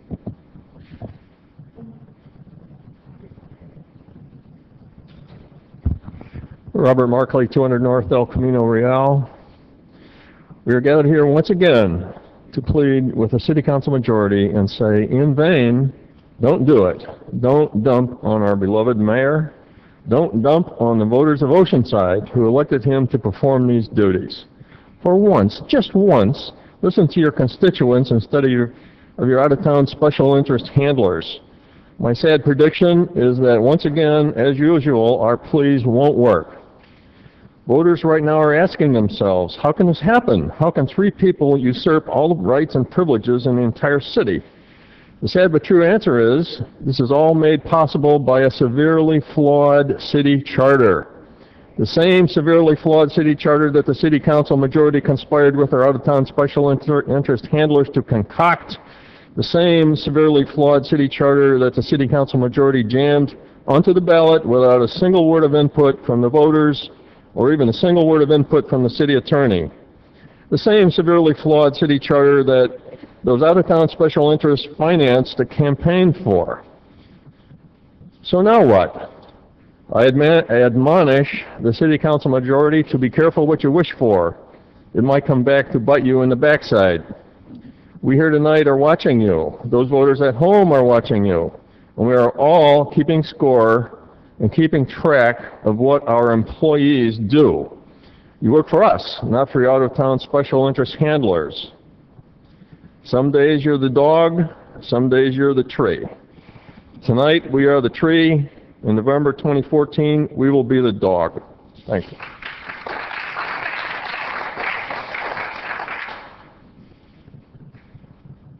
Somebody else? The other person's not here, so I'll skip it. Honorable Mayor, City Council members, Jim Jenkins, 1429 Calle Marbella. I just want to reiterate on a lot of things that you've already heard, but it's starting to become very embarrassing when I walk around different areas and hear people talk about our city. It used to be very proudful to walk around, be part of Oceanside, what we stood for, and emphasis on stood for, because we no longer stand together as one, and we certainly are a team. I mean, we have nothing but a bunch of little individual hot dogs here that have really created a big embarrassment of this city. Also, we haven't not just made news within our own city, but we've made news out of town, out of state. I have relatives that call me and just tell me, what the hell is going on with your city? I mean, your people do not work together. They do not work together for one. They don't listen to the people that have voted them in, and that's an embarrassment. And it's really an embarrassment to people such as Honorable Mayor Mr. Woods, Esther Sanchez, that have done so much for us and have proven, who they are and what they're about, and have beaten you. And yet you sit there and work together. The only time you've ever worked together is to sit there and strip them of what their rights and their powers are. It's a big embarrassment. I'm concerned also with these appointments, because not only has it been an embarrassment to watch the TV and watch what you do here, but what YouTube exploit's going to be next at the next North County Transit District meeting when you have a blow-up, Mr. Feline? I mean, is that how you're going to represent us there also? I mean, because that's what you've done here. And I think it's going to be a big embarrassment to have you in some of these other, commissions and stuff, and have you representing us, because so far you haven't done a good job at that at all. And I feel bad, because I've never been one to degrade, belittle, or condemn. It's never been my style, but it's the first time I've gone against what I've all been taught by my family, my father, people like that. But I got to speak up. This is horrible. And coming in here every time is like watching a baseball game, Mr. Kern, because you're like the third base coach. Everything that happens in here is based upon the signals. I watch for the indicator, I watch for the signal, and then I see the puppet jump. And it's embarrassing. And the people on TV watch it. They sit there and they watch his head shake, and they watch you guys jump. I mean, why can't this group here work together for us? We've put you in a position to work for us, and it's incredible. And you talk about different people all the time, Congress, Senate. You see the same people representing their states. They're still there all the time. They don't sit there and argue and fight over getting somebody else in instead of this person. So just because you see it in one area doesn't mean it has to be this way. We've had great representation. We've had good continued representation and respect. And it's just a shame that you're going to break that all up. So that's all I've got to say. I think you need to think about being a team and not individual hot dogs. We need a package of wieners.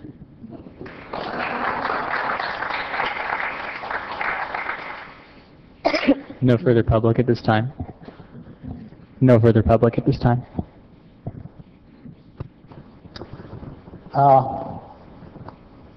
Councilmember Sanchez. Thank you, Mr. Mayor. Mr. Feline, I guess you've just been renamed Mr. Felon tonight. You started off by saying that the reason that you are putting this forward is to give other council members a chance, right?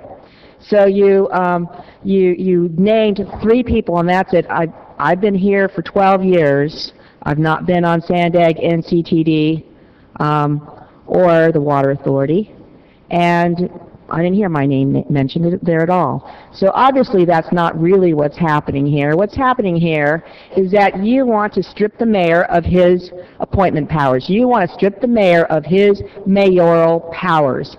Why? Because he beat you guys. He got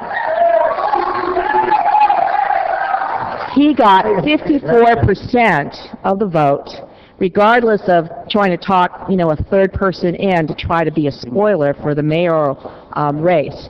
Mr. Kern probably spent twice as much money as, or maybe three times more, and sent out those big, ugly, lying flyers to the citizens of Oceanside, and yet, surprise, surprise, no one, took all those lies, and said, no, we know who Mayor Jim Wood is.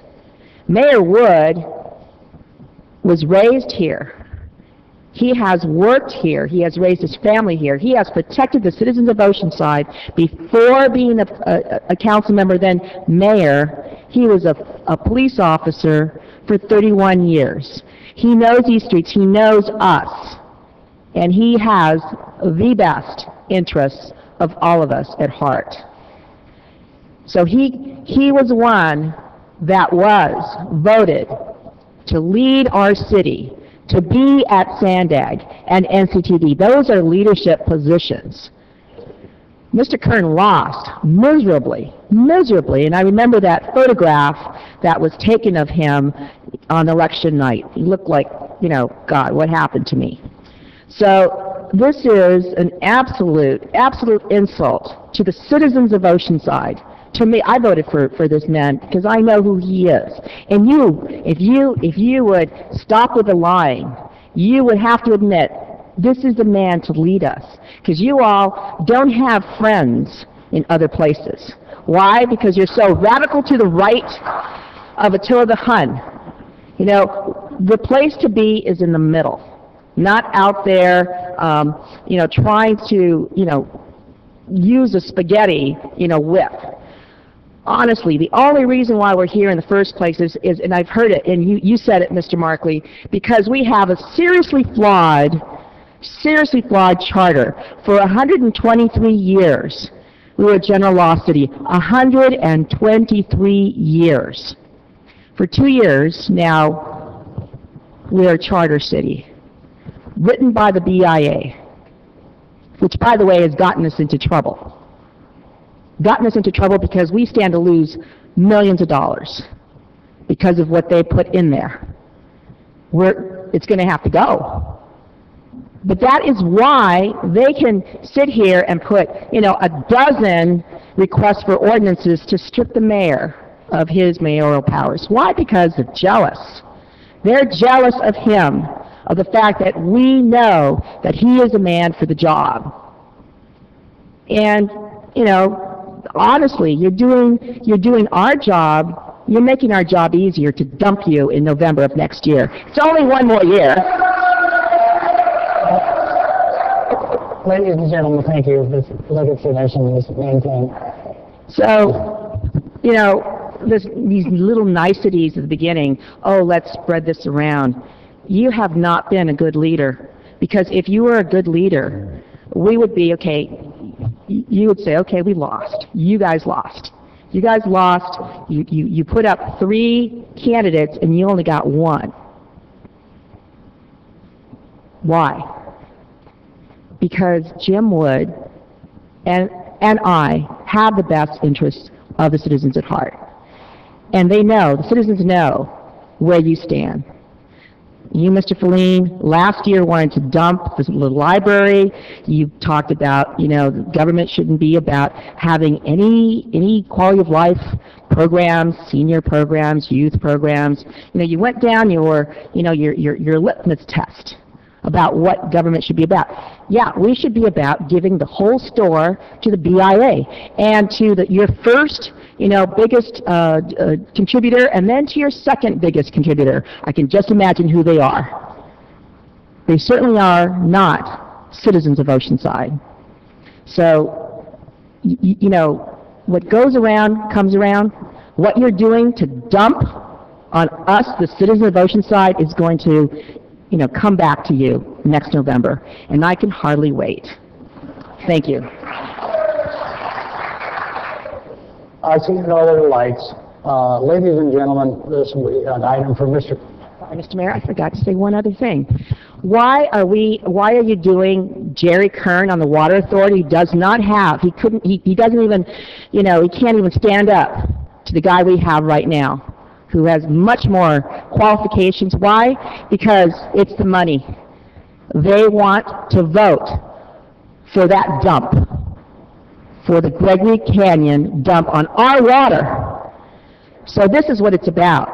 It's payback to Gregory Canyon dump. They are trying to get money for their campaign next year. That's it. That's all this is about. They want to put shit on our water. That's what they want to vote for. So, you know, we all know what you're doing here. Thanks. Excuse me. First off, do you realize how embarrassing it is to sit here and hear the stuff go around you? It's not easy for me. It's embarrassing. It truly is. The pros and the cons are embarrassing. My third time elected as the mayor. I've been very disappointed. I wasn't going to run this last time for obvious reasons. I was going to do more things with my family. I've been stripped off the power of all the regional boards that represent you, the citizens here or at home. They did it. They used the charter city, which we all knew was flawed when it came up. It stayed low and quiet for a while because of the city of Bell. You know, that nightmare in the city of Bell, nobody wanted to talk about charter cities, but this is a tool, flawed, that three gentlemen up here can circumvent the citizens' votes. All you here in the audience at home who voted for me was a waste of time in your own minds because three people can supersede the other votes. And that's what they did, and I'm angry about it. I don't think it's right. I think you lose the respect for the position of mayor. I'm the senior mayor in the entire North County.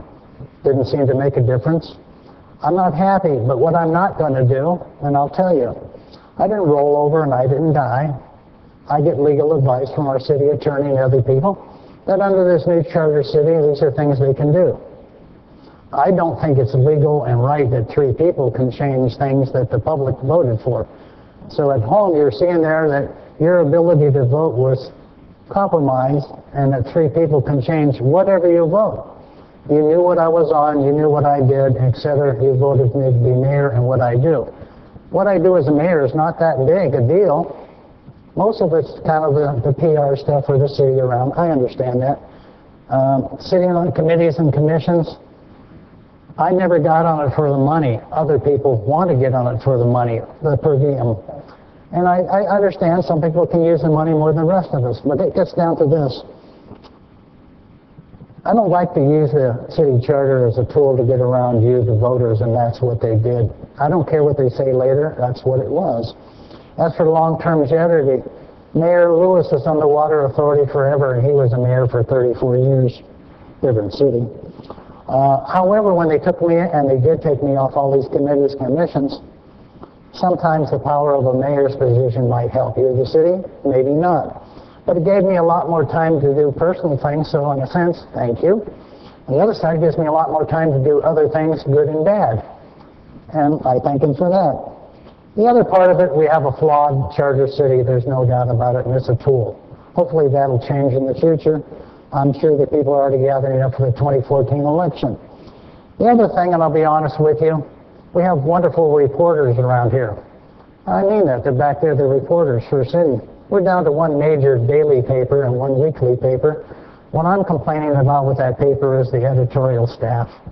I think it's pretty amazing that an ex-felon can tell you how we should vote in the newspaper. And we've brought that up before, and that bothers me. And the other thing is, they use it as a tool for the right-wing Republican Party. I'm a Republican. You'd never think so, because if you're not far right, you're not a Republican.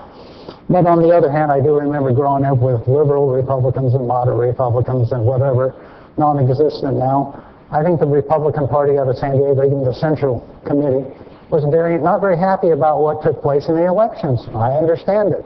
Most of the Democrats won around the nation, the state, and certainly San Diego County. Whatever, they went too far right, and I told them that for the last couple of years.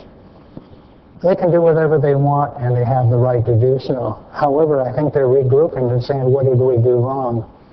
I understand that. If you remember, these gentlemen had an office over here on Ditmar and Mission Avenue for the Republican Party. They went against, these three guys went against the suggestions to vote for candidates for the Republican Party Central Committee, to the point it offended that same Republican Party. They pulled all their signs and businesses out, put it down in the valley in the Copperwood Center. They weren't happy in the Republican Party either with these gentlemen. Now they're causing more grief and more steam that's going on here in the county and the city of Oceanside. I'll live through this. I'm just not very happy about when 3 people can circumvent the voters' rights to what they want, number 1. Over here, Mr. Kern has been a gentleman to me. I gotta say that he's always been a gentleman to me. We don't agree, and here's the problem. I think we always have the right to disagree. He's always been a gentleman. He lost. Fine, whatever. He's still been a gentleman to me. He's been laying low a little bit because the leader of the pack's been Mr. Feline, taking on these issues, and I understand why. Mr. Feller's been here a long time, and he's a nice person. However, on the other hand, he's lucky to win this time around, and I understand it. You know, for somebody who almost didn't make it and somebody who lost to come along and say they're going to take the power from me as a mayor is embarrassing and is sad. One more time, I'll live through it. However, I'll also hear about in a little while why I should pick a deputy mayor that I don't want. That's coming up, so we'll let you, and all the yellow tags will be able to talk then and tell us why they want the mayor to pick somebody I don't want to represent me when I'm gone. That sort of things. And I also was concerned about they should spread out these votes of people who go there, but they picked only the 3 of them to go on all these committees and commissions. And I think part of that is, and I've never heard Mr. Feller ever stop complaining about having money on the council. We don't get paid much, I know that. But we do get per diem when we go to different abilities, and I never got them for money other people wanted. I'm not sure if they will be your best representatives at these county commissions, but they've made a choice for what the policy they set in a charter city. And apparently they can do it. I don't think that's right, but you've got the long speech version. Later on, I hear you with the yellow tags come up telling me about the vote of President's Day or whatever. That really caused a firestorm in Oceanside to me on phone calls from the NAACP and everybody in it. You'll get to talk about it in a little while, but it'll come out in the paper tomorrow night, and you'll see the storm that started. With that being said, this last speech should come from Mr. Feline. He had the item on the agenda. He's made a motion in a second. I know where it's going to go. I won't lose any sleep over it. I'm not happy, but that's that. Councilmember Feline, it's up to you. Thank you, sir. Thank you, Mayor. Once again, I'll reiterate the point. It's interesting that somehow we hear that it's wrong that 3 people share the appointment, but there was nothing wrong with only 1 person having all the appointments before. So, and when you look at the total election results, at least on this issue, have put 3 votes versus 2 votes. The last time I looked, 3 was a majority and 2 was not. So the point of these regional boards and commissions is to represent the majority of the city council. And that's what they're there to do. And it makes more sense to spread out the leadership the same way every other city in North San Diego County does. Not one single city has the same appointee for the North County Transit District as they do for Sandag. And those city councils seem to work together much better than ours do. And I think that's part of the reason. And so I think it's important that these appointments go to people who've not had them before.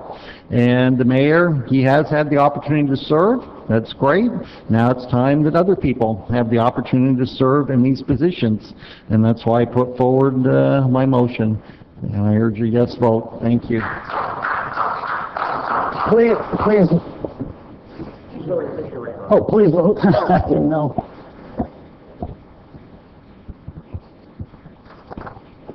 Before the results are revealed, I'd like clarity again on the motion because we have 2 joint items on this item. I'll be happy. The motion is to have remove myself and Jack Feller as the alternates to Sandag, replacing Jack Feller as the primary, to Sandag myself as the first alternate, and Jerry Kern as the second alternate. It's to remove Mayor Wood as the primary board member for North County Transit District, remove myself as the alternate, appoint myself as the primary board member for North County Transit with Jack Feller as the alternate, and then for the Water Board, remove Mr. Boyle and appoint Jerry Kern as the Water Board member. If I may, real quick, and I apologize, I did quickly do, I gotta say, I have to thank Brian Boyle from the Water Authority. He's been doing that for a wonderful time. He's been great here in the city. The water director likes him.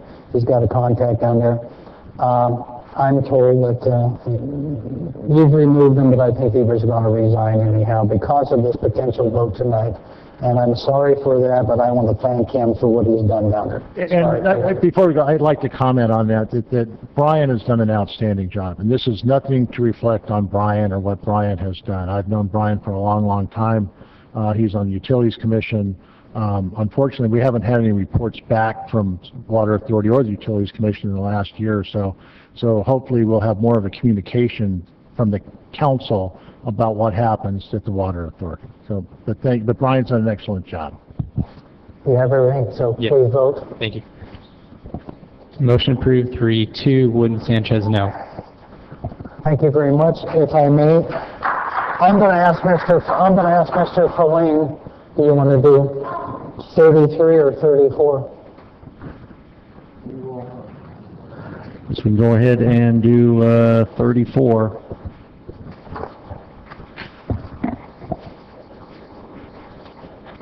Item number 34 is request by Councilmember Fellain to instruct the city attorney to draft an ordinance to create a procedure to rotate the deputy mayor position among all 4 council members in a matter that each council member will serve one term in either the 3rd or 4th year of their council term.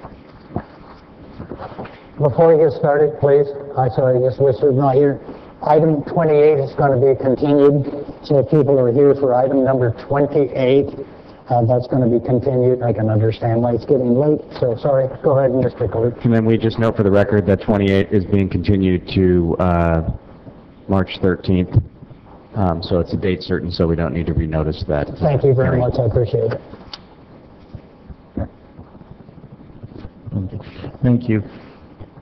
I brought forward this motion because once again we have an issue where we have a mayor appointment authority with a city council approval when the mayor is not part of the majority, and it's a issue that comes up where, as I mentioned before in bringing forward my ordinance originally, that when the mayor's part of the majority, it really is a formality as to who brings forward the nomination, because the haggling will go forward and, you know, you will have a majority emerge in terms of the appointments.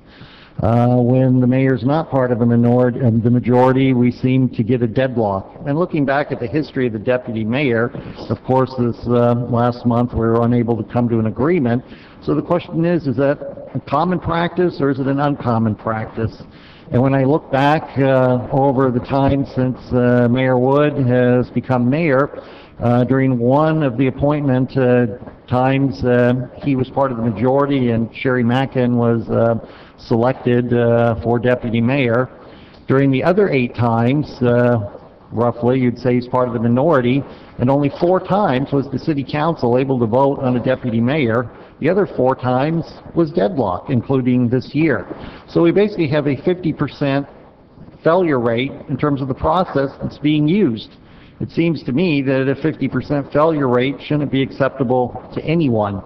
So the answer, you know, seems to me that either, you know, the mayor picks the deputy mayor without council approval, the city council picks the deputy mayor as a majority, or you rotate the position. So the question is, what kind of position is the deputy mayor? Is it mostly ceremonial or is it policy?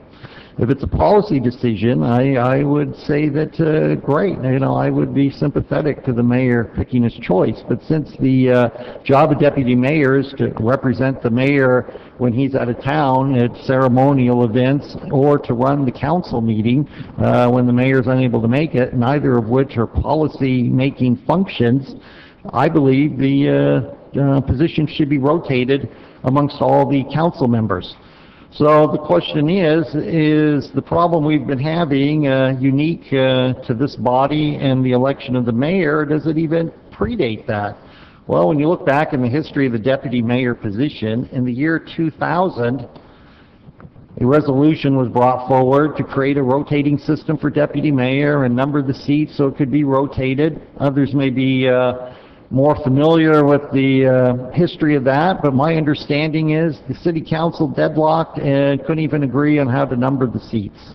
So we then had a motion that was adopted in, I believe, 2001 that created the current policy of having the mayor appoint and the council approve, but it's even saying here, pursuant to the city council resolution referring to the ordinance, the intent was to rotate amongst all the members. I think the spirit of the original ordinance is not being followed. So I would like to put forward an option for my colleagues to consider, and it just seems the way this will work is every council member will get a shot at being deputy mayor. Because people like being a deputy mayor during an election year versus a non-election year, that the numbers will rotate. So if you have served 2 council terms, you'll have 1 term on a non-election year and 1 year during an election year. So I would propose that we number the seats, Councilman Kern number 1, Feline number 2, Sanchez number 3, Feller number 4, and that the term will start with this 2013 year or December 2012, depending on how the wording will go, and that the order of deputy mayor will be obviously in order of the seats, 1, 2, 3, and 4, which will be Kern, Feline, Sanchez, and then Feller, and then it'll switch for the second 4-year cycle to be seats 2, 1, 4, and 3. And that will then allow everyone a chance to be deputy mayor. It will allow everyone a chance to be deputy mayor during an election year if they go through 2 cycles, and then also be deputy mayor during the off-election year. I believe this will eliminate the controversy of deputy mayor. It'll eliminate the personalities and the personal friction that seems to not only be part of this city council, but part of city councils in the past, predating any of us who are sitting up here. So I think this is a way to finally solve this issue and put it to bed and take something off the table that's created controversy. Yes, we have 3 members of the public wishing to speak on this item. First, we have Jacqueline Egan Berry. Second, we have Pam Chambers. And third, we have Pat McFarland.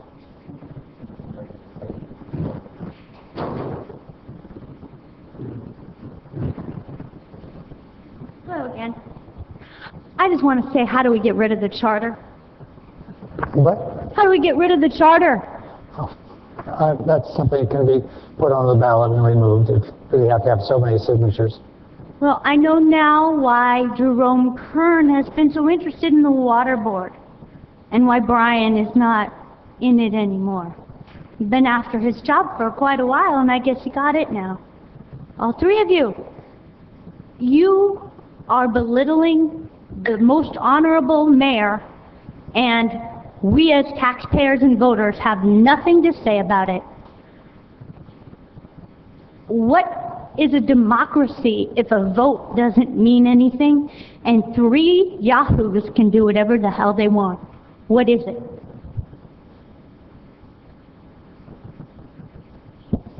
Ms. Chambers, you may come forward and speak at this time. Good evening, Mayor Wood, City Council members. My name is Pam Chambers. I live at 1922 Freeman Street in Oceanside. I come in support of this request by Councilmember Feline. I wear a sticker out of respect. I don't want to call anybody names. Mayor Wood, Councilman Sanchez, thank you for your service. I may not agree with you, but I'm not going to be rude to you, and I don't expect to be treated rudely by showing up here and giving my support to my city, no matter what my view is. So thank you all for serving, and please have consideration for some of us who come and don't scream and yell and name call. Thank you. What's the stickers? Ma'am, I haven't seen the sticker and I can't read that far. What does it say? I can't see that far. Thank you, ma'am. Pat McFarland can come forward and speak at this time.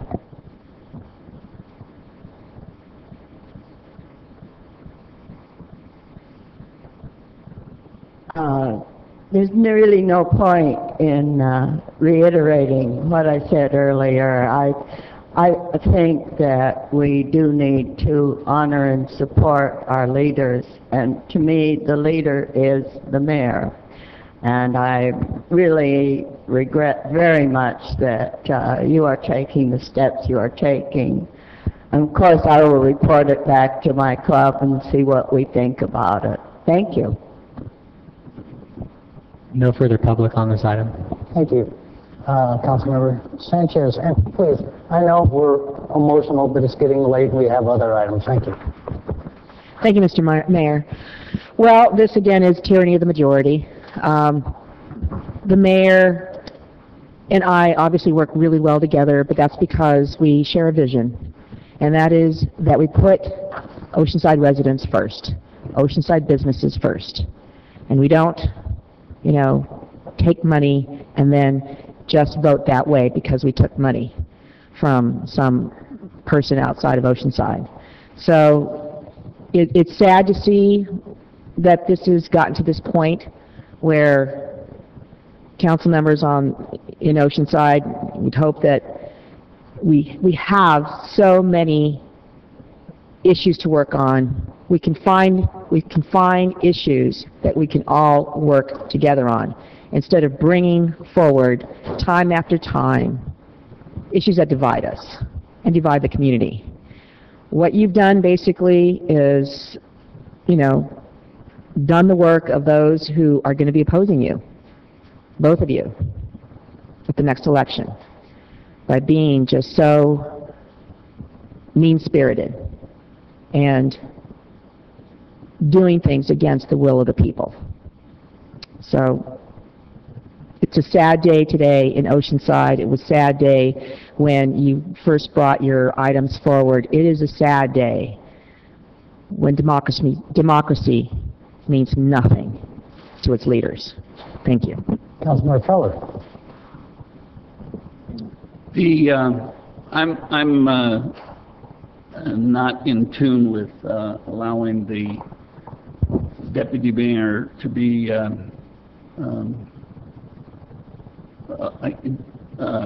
title during an election year at any time.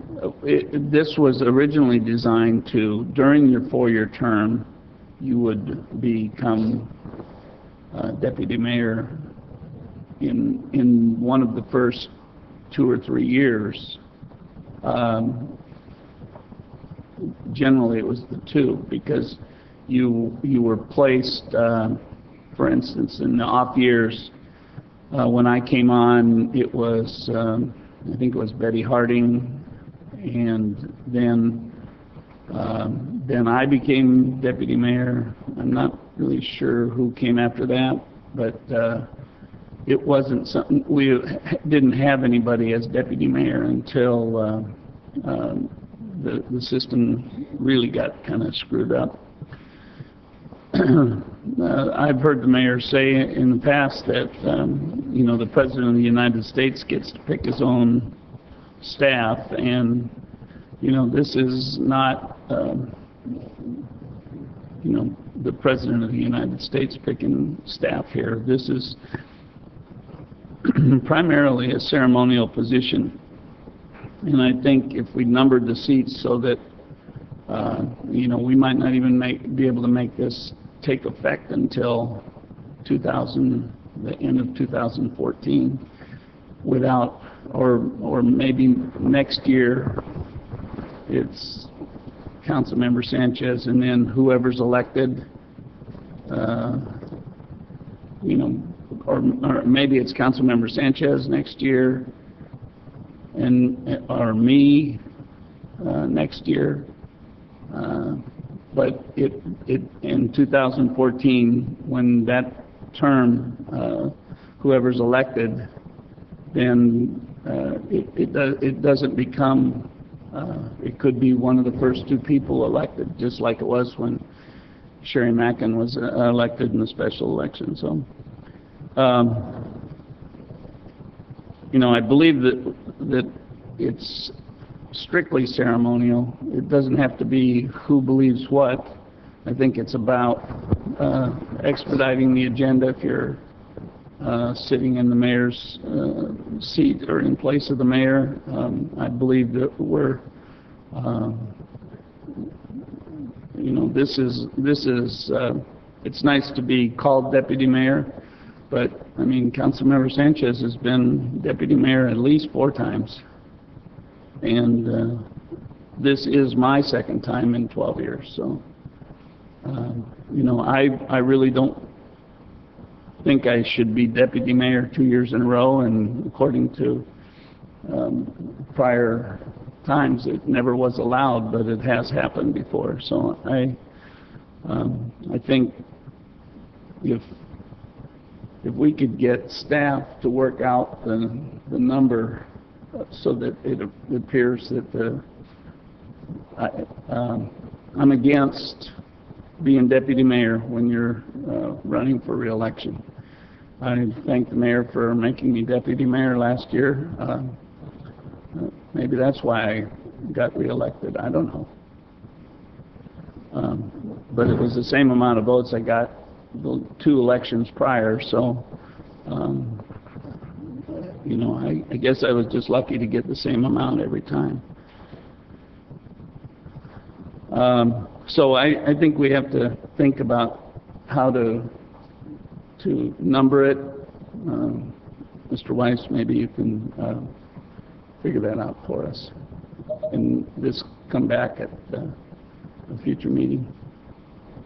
And you can take me off of deputy mayor, and I'll you know, the mayor can operate with no deputy mayor until you come up with the seating assignment. I guess the question to the council would be, as I heard, at least from Councilmember Feline, that the issue being that the deputy mayor would be in the 3rd or 4th year. That's what you're suggesting, is it be in the 1st or 2nd? It should be... Or 3rd? 2nd or 3rd, probably. Or, yeah, you could even be named right in the 1st year after you're sworn in. So I don't think that was the motion, though. I know I'm to draft an ordinance to create a rotation, but I understood your rotation to have a council member in their 3rd or 4th year. So. Right. Well, based on Jack's concern, that obviously will require an amendment to the motion, but I'll wait till I hear all the comments, and we'll integrate them into the final motion then. I haven't heard a second to the motion yet. I didn't. I would like to go forward with this. I just don't. Not in this format. So maybe you could continue this. Well, I'll restate the motion as soon as I hear from everyone. Well, if I may, am I up next? Okay, maybe I can come to some solution here. I don't particularly care to be deputy mayor, so the idea that I will forego being deputy mayor next year and you can have Gary as seat number 1, and then next year either Councilmember Sanchez or Councilmember Feller can be deputy mayor. I've always thought that this position should rotate. In all fairness to Mayor Wood, he did try to appoint me deputy mayor once, and I declined it because I felt that it was Councilmember Feller's turn in the rotation to be deputy mayor. And that's the reason I stated at the time that it should be a rotating thing, and it was, I felt it was Councilmember Feller's turn at that particular time. That went sideways, and that's why we ended up with Councilmember Chavez being deputy mayor 2 years in a row. So I think we do need to have an orderly way to do this so it becomes non-confrontational going forward. And if it takes me stepping out of the rotation, I will step out of the rotation, and then we will do those numbers. And so next year it will be either, depending on how the numbers come up, either Councilmember Sanchez or Councilmember Feller. And then Councilmember Feline can be, the deputy mayor this year, and then we'll be back in a normal rotation. I will restate my motion then.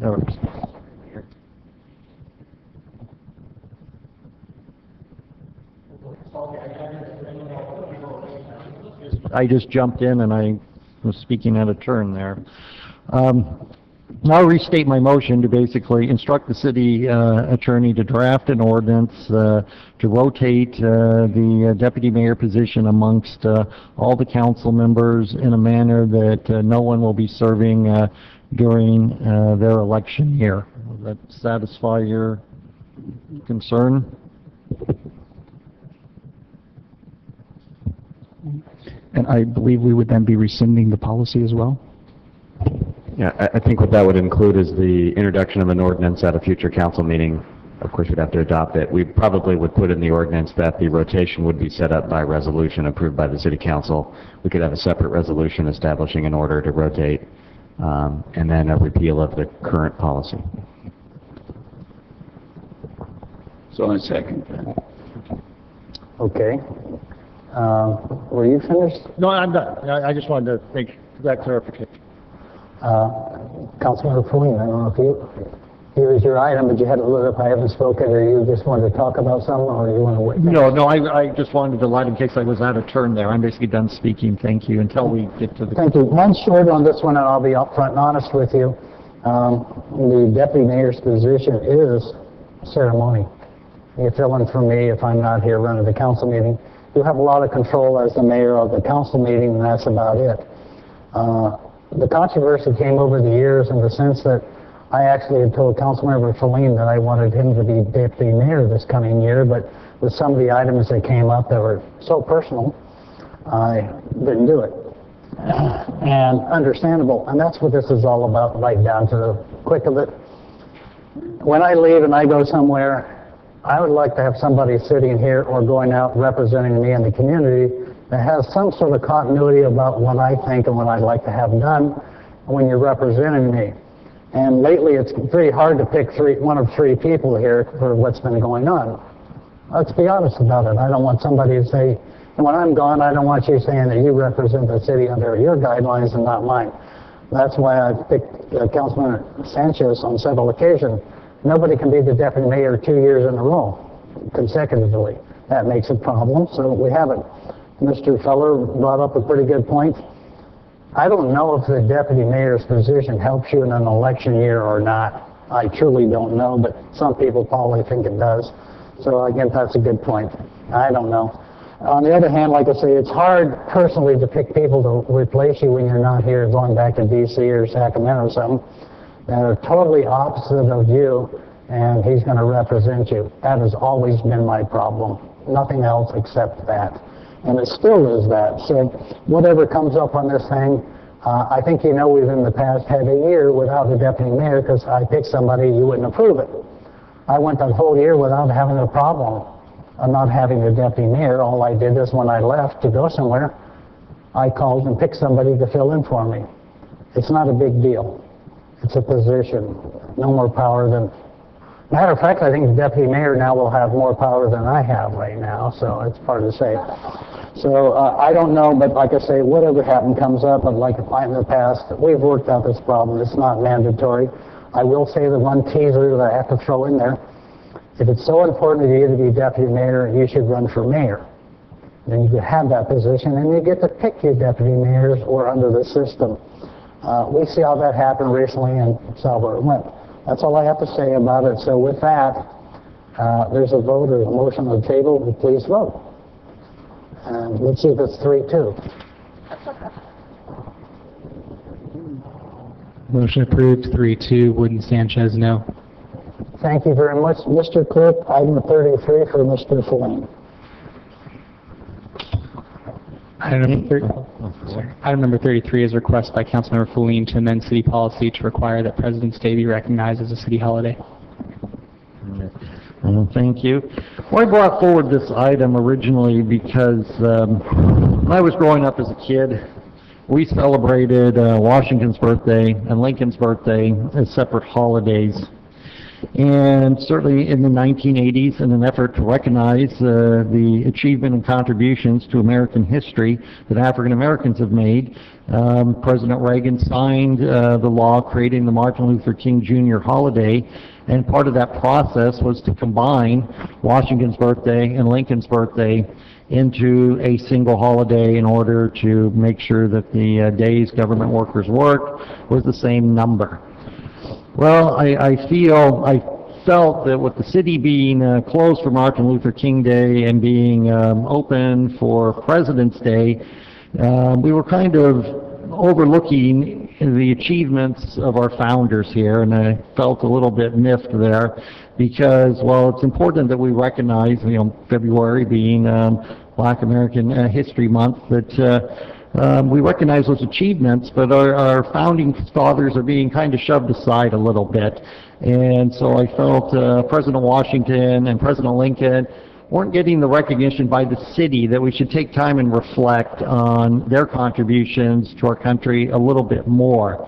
Now, as part of the feedback that I've received since I put on my agenda item, in terms of squawking about my feathers being ruffled a bit, I seem to have ruffled some other feathers, and so that certainly is not the intent, to create a problem with trying to do a little bit more recognition for President Washington and President Lincoln. Also, I guess there's some technical issues in terms of our labor contracts, in terms of what days we're closed versus what days we have floating holidays.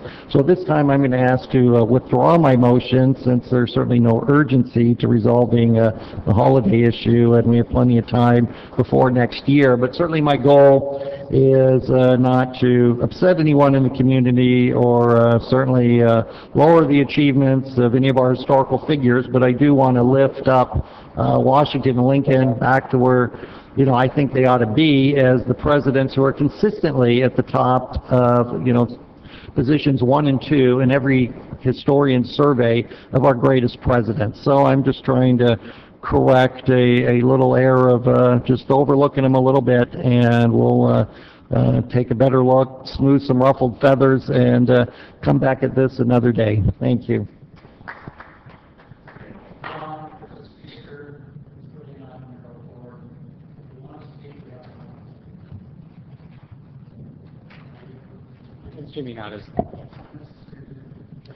Yes, I want to recognize first off that I brought this issue forward because seniors over at both senior centers brought this to my attention, and the issue is that we have not celebrated. This is the most important year. This is about from 250 years ago and also 150 years ago.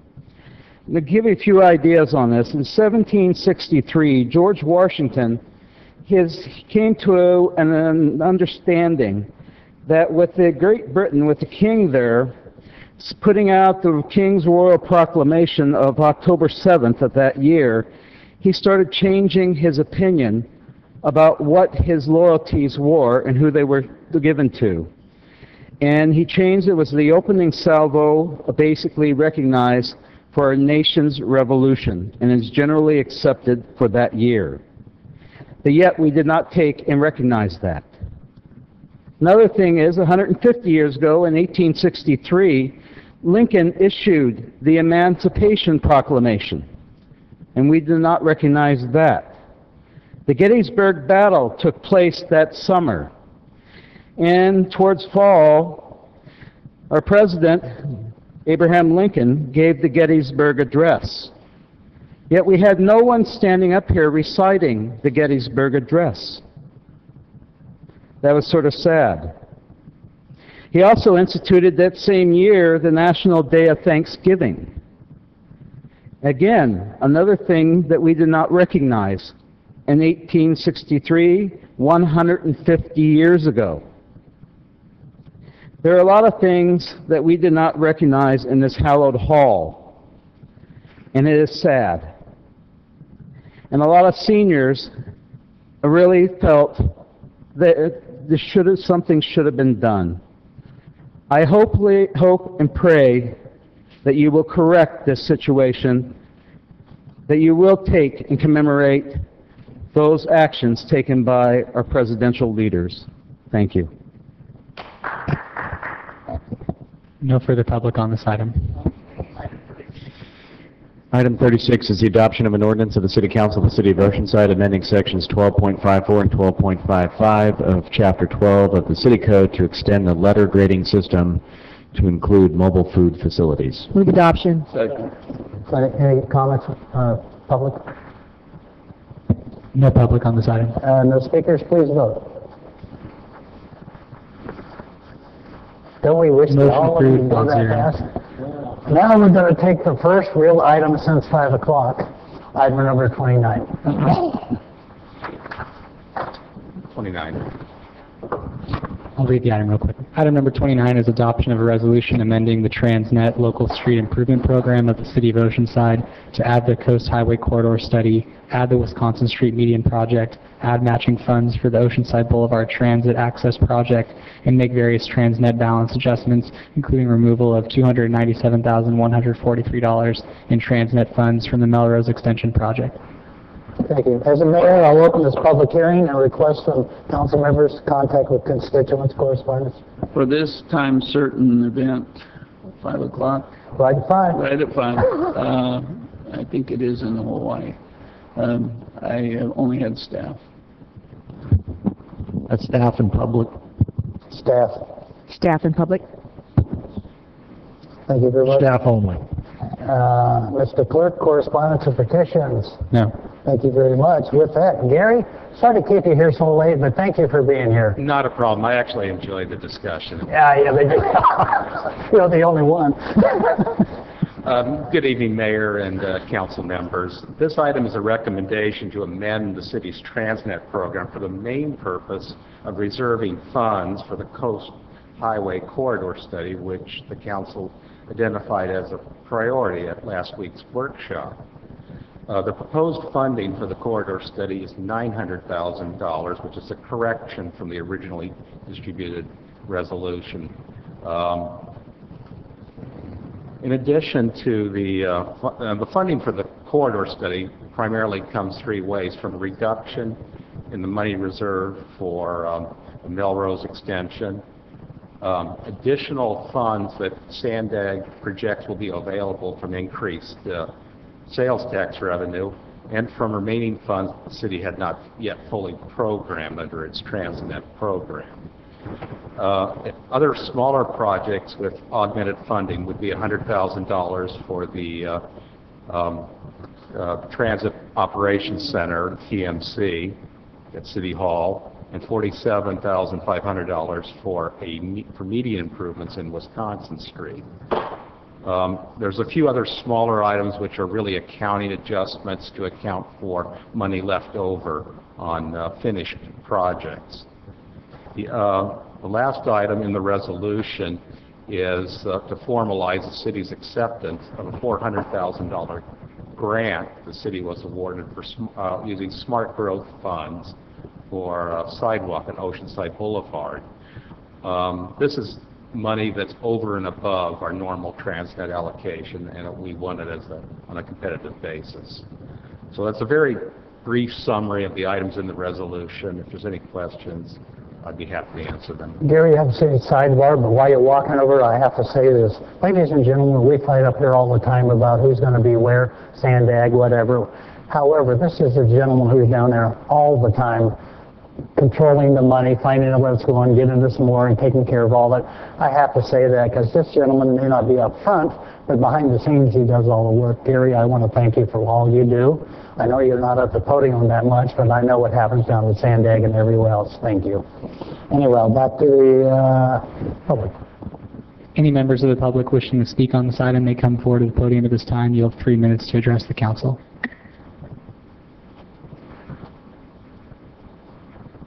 I see somebody standing, that's why I was... Sir, good evening. Good evening. I was here last week as well. Good evening, Mayor Wood and council members. My name is Paul Nevins. I live up in Fire Mountain. I'm just here in support of the move to put the Coast Vision Plan into the Transnet package to make the amendment so that it has legal protection for the future. And I want to thank you for considering cleaning up our coastline, fixing up what used to be called Hill Street, and essentially making our city from the south end down by what is now people see as Angelo's Burgers and a couple of Roach Motels, hopefully will be a gateway into our new and improved beautiful Oceanside. Thank you so much. Oh, thank you very much, sir. Anybody else? It's your opportunity, and I see none, so I'll go ahead and close the public hearing and come back to the council. Councilmember Sanchez, please. Thank you, Mr. Mayor. I'd like to move approval of the resolution to amend it to for the new projects, and I have a standing objection to any funds going to the Melrose extension. Thank you. Realignment, I guess. I'll second that. Thank you very much. Councilmember Feller, please. Are these funds coming back from? You're coming back from Melrose, right? Yes, the Melrose money is being reprogrammed into Coast Highway. Okay, I can see why you're objecting. On page 3, it says, San Diego County and 4 cities have borrowed against their future Transnet revenue streams to fund highway projects. When the need arises, the city of Oceanside can do the same. Do you know the names of the cities that have done that? I don't remember offhand. I could email it to the council tomorrow. Would you please? Yes. All right, thank you. No further comments, please vote. That was too quick. Motion approved, 5-0. 5-0. Thank you very much, ladies and gentlemen. I appreciate that. A couple of things, if I may. I'm going to close the meeting in a moment and adjourn to Wednesday, March 13th at 2 o'clock here for a council meeting. But I'd also like to close, if I may, for a moment of silence for Randy Mitchell, and you name somebody else, please. It was a long-time resident, Jack Barrero. Yes, I don't know how long ago that. If you would, for a moment of silence for Randy Mitchell, who's known well in the community. Make it short, and I thank you, ladies and gentlemen.